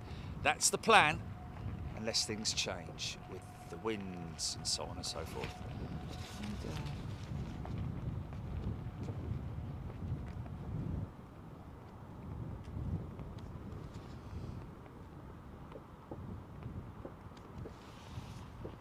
Yeah, I think somebody just saying that that's going back in its hangar, possibly.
Eddie Pies. Keep going now. Oh, you guys.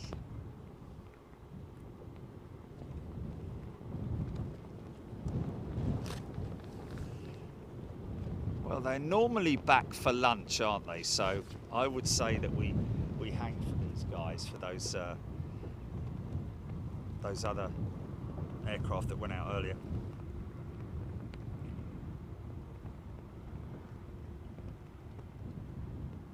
Really? No? Well, a lot of people did say that there's not usually a lot of activity on Fridays.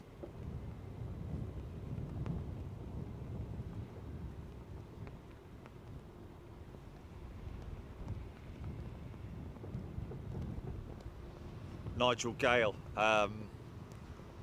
I think I tried once to reverse a small trailer, and I gave up after about 3 attempts. I was like, you know what? I'm just not going to do it. It's funny, man. It's funny. You really have to get your head around it. Once you've got your head around it, obviously knowing that to steer it right, you've got to steer left. But it's actually, you know what you've got to do, but it's actually physically doing it and getting it right is the crazy thing.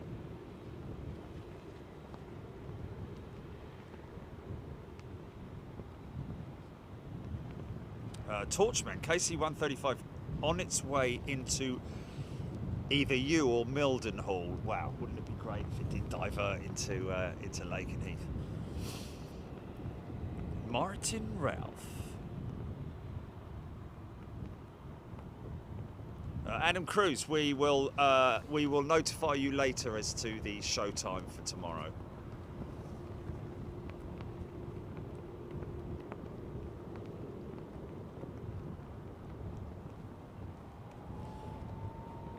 Yeah, as far as I'm aware, they don't do the equivalent of QRAs here, or have specific squadron allocated to any form of QRA here at Mildenhall, at Lakenheath. I'd imagine they probably would, if the need arises, get jets up to intercept or do whatever they can to support perhaps the RAF, I don't know.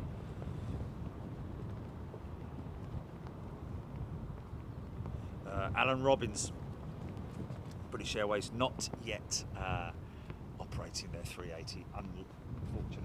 Although, great news that the Singapore Slingers back in November, Julie.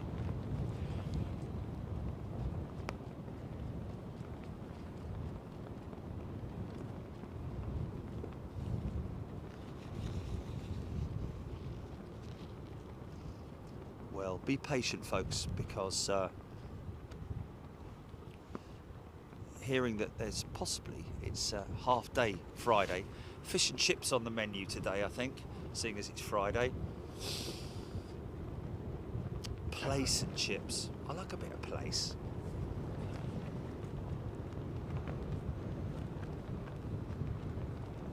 Flying Panther. No, is the answer to that. Whether they have yeah, no, I think it's just a hangar, a hard floored hangar.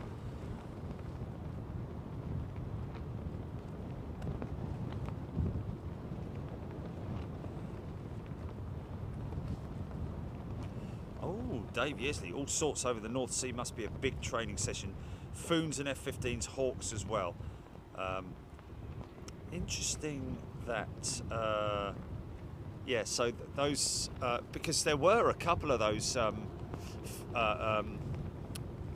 F-15s that went out without drop tanks, so I wouldn't imagine they're going to be out there for that long, although saying that they didn't use afterburner, so they probably got the same amount of fuel available as the other aircraft.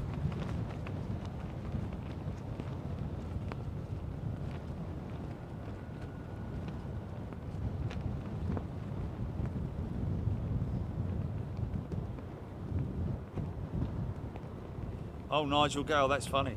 Used to play cricket against a team of F-15 pilots at Warlington, a village close to Lakenheath.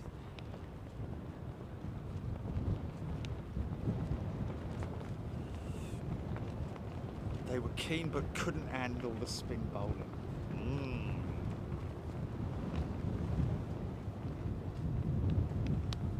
Lucia, there we go, another BA 380 flying into Heathrow this week. Prepared to flying once again to Malaysia for maintenance. Yeah, it's good to see that they're obviously still, you know, carrying out maintenance on their jets. And wasn't it BA announcing a week or so ago that they're continuing their maintenance with those guys out in Malaysia? Yeah, the contract has been renewed, so it's a good thing. It's a good bit of news. But really, we need to get those Asia Pacific flights and the Far East flights back to full strength again. Don't know when that's going to be.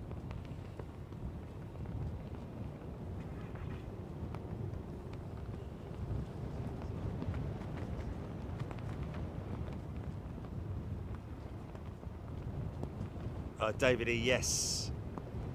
Probably is a pheasant shoot, I'd imagine.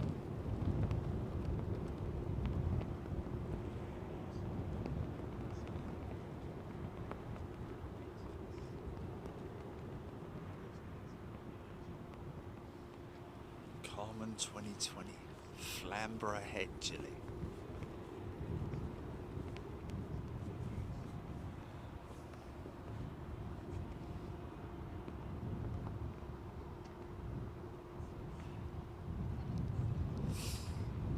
Yeah, I wouldn't mind.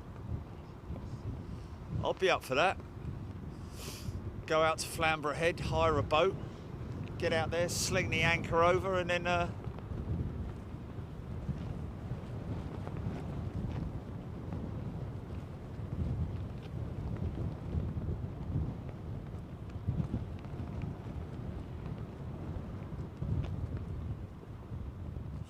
Ian Morrison, the plan is they're blast-proof hangars, yes. They were, I think, built for the Cold War or during that period to house the jets. HASS shelters, I think they're commonly known as.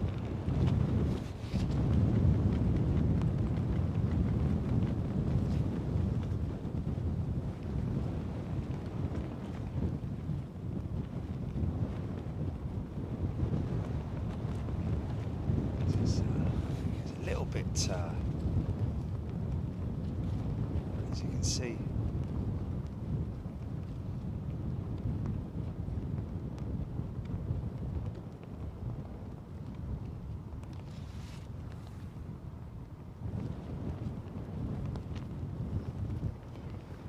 bomb-proof doors, possibly not bomb-proof per se, I mean,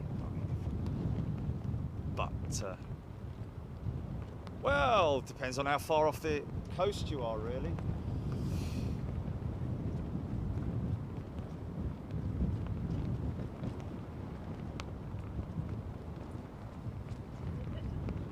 Craig Turner, B-52 is now descending to refuel with the KC-10s over the North Sea. Thank you, Craig.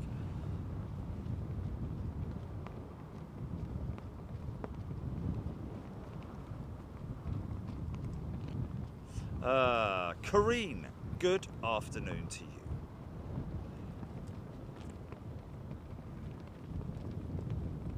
Stephen Billings, rain approaching from the west, going to be short but heavy when it gets there. Now in a line over St Neots and Huntington. Info from weather radar. Okay, thank you for that, Stephen.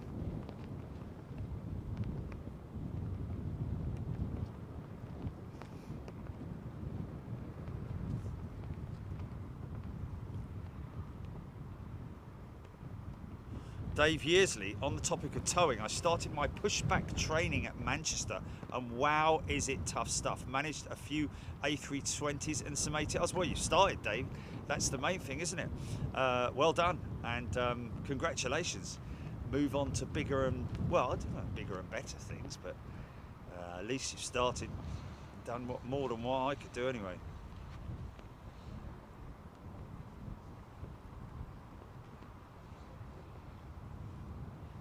TCC, talking of Far East, Cathay is closing its Heathrow base. Is that official? That would be terrible news. I know they've been struggling massively. Oh, that's...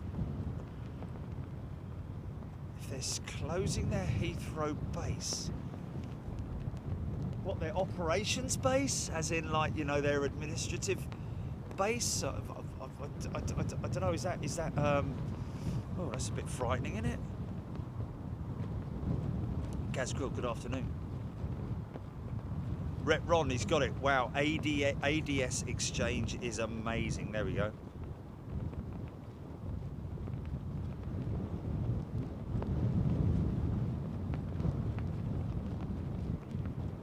Big jet on sea. TV Jerry.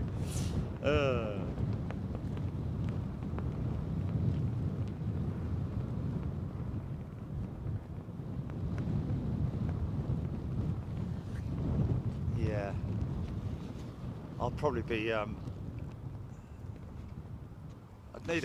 you'd need to hire a boat that's got a skipper and all that, wouldn't you, Jelly? It's not like I'm going to get some little dinghy and, like, you know, get out there with me little captain's hat on. There,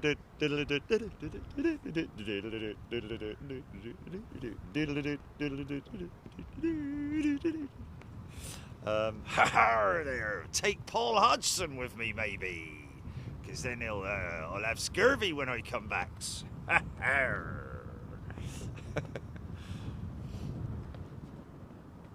Captain Bob, one of the jobs in the past was to rewire 2 hangars at RAF Kemble, all in pyrotannins.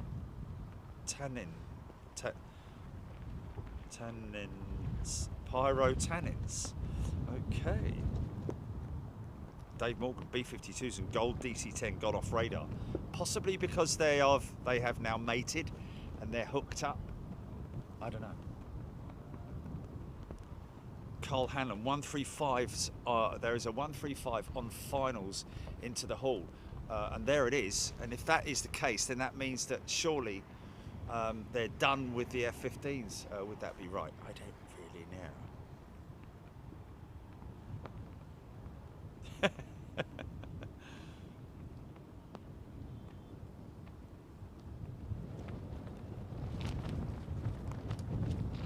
What aircraft were based here when used by the RAF? Terry G asking.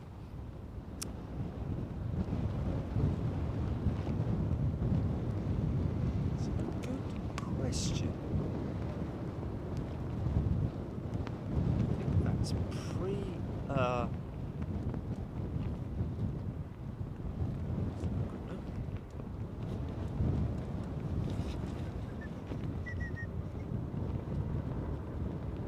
Is there something going out of Mildenhall at the moment? Or is that an engine test going on here?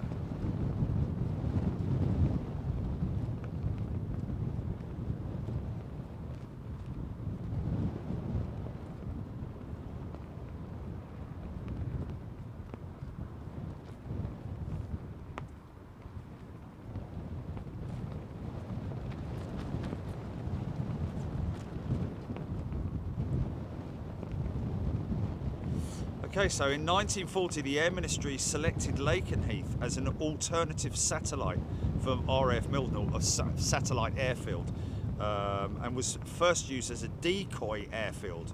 We talk about decoy airfields, we're talking about blow-up dinghies, aren't we? Looks tiny, doesn't it, from a distance?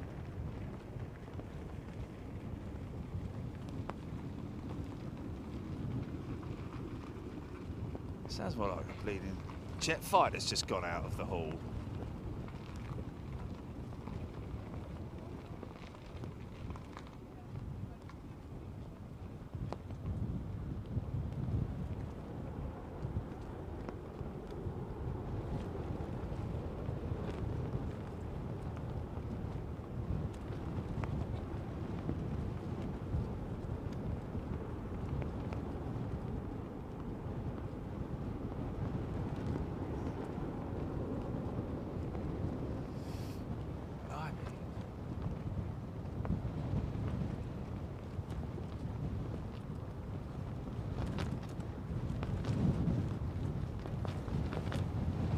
Right, okay, well, we need to think about it.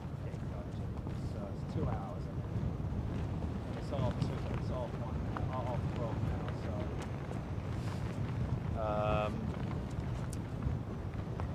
so... folks, we will come back to Lakenheath in the future. We're here quite often, as we are with the other places that we visit. But I think what we're going to do now is, as you can appreciate, we've got a show coming up for you tomorrow. Let me just jump in front of the camera. We've got a show coming up for you tomorrow. Hello. Got a show coming up for you tomorrow from the paddock. Probably going to be around about 10 a.m, but we'll confirm that with you a little bit later on. I hope you've enjoyed this relatively short amount of stuff that we've got today, but it's great. We've got the afterburners and we got an unrestricted departure, at least one. We got it. So our mission is complete. I'm going to head off now because we've got a little bit more stuff to finalise for the show next Tuesday, and I wanted to do that before the weekends here, or before we sign off on Friday, because obviously we're working with Europe as well. So we're going to leave it there. Thank you for your time, and enjoy the rest of your Friday. Be responsible, drink responsibly, gamble responsibly, do whatever you do responsibly. Look after yourselves. Thank you so much once again for electric car making a very funny noise. Anyway, look after yourselves, and we'll give you a little notification later on as to exactly what time we're going to be on tomorrow. Take it easy. See you later. Bye bye. Okay, GP, is that good? Are we good? Is everybody happy with that? Just one. Okay, there we go.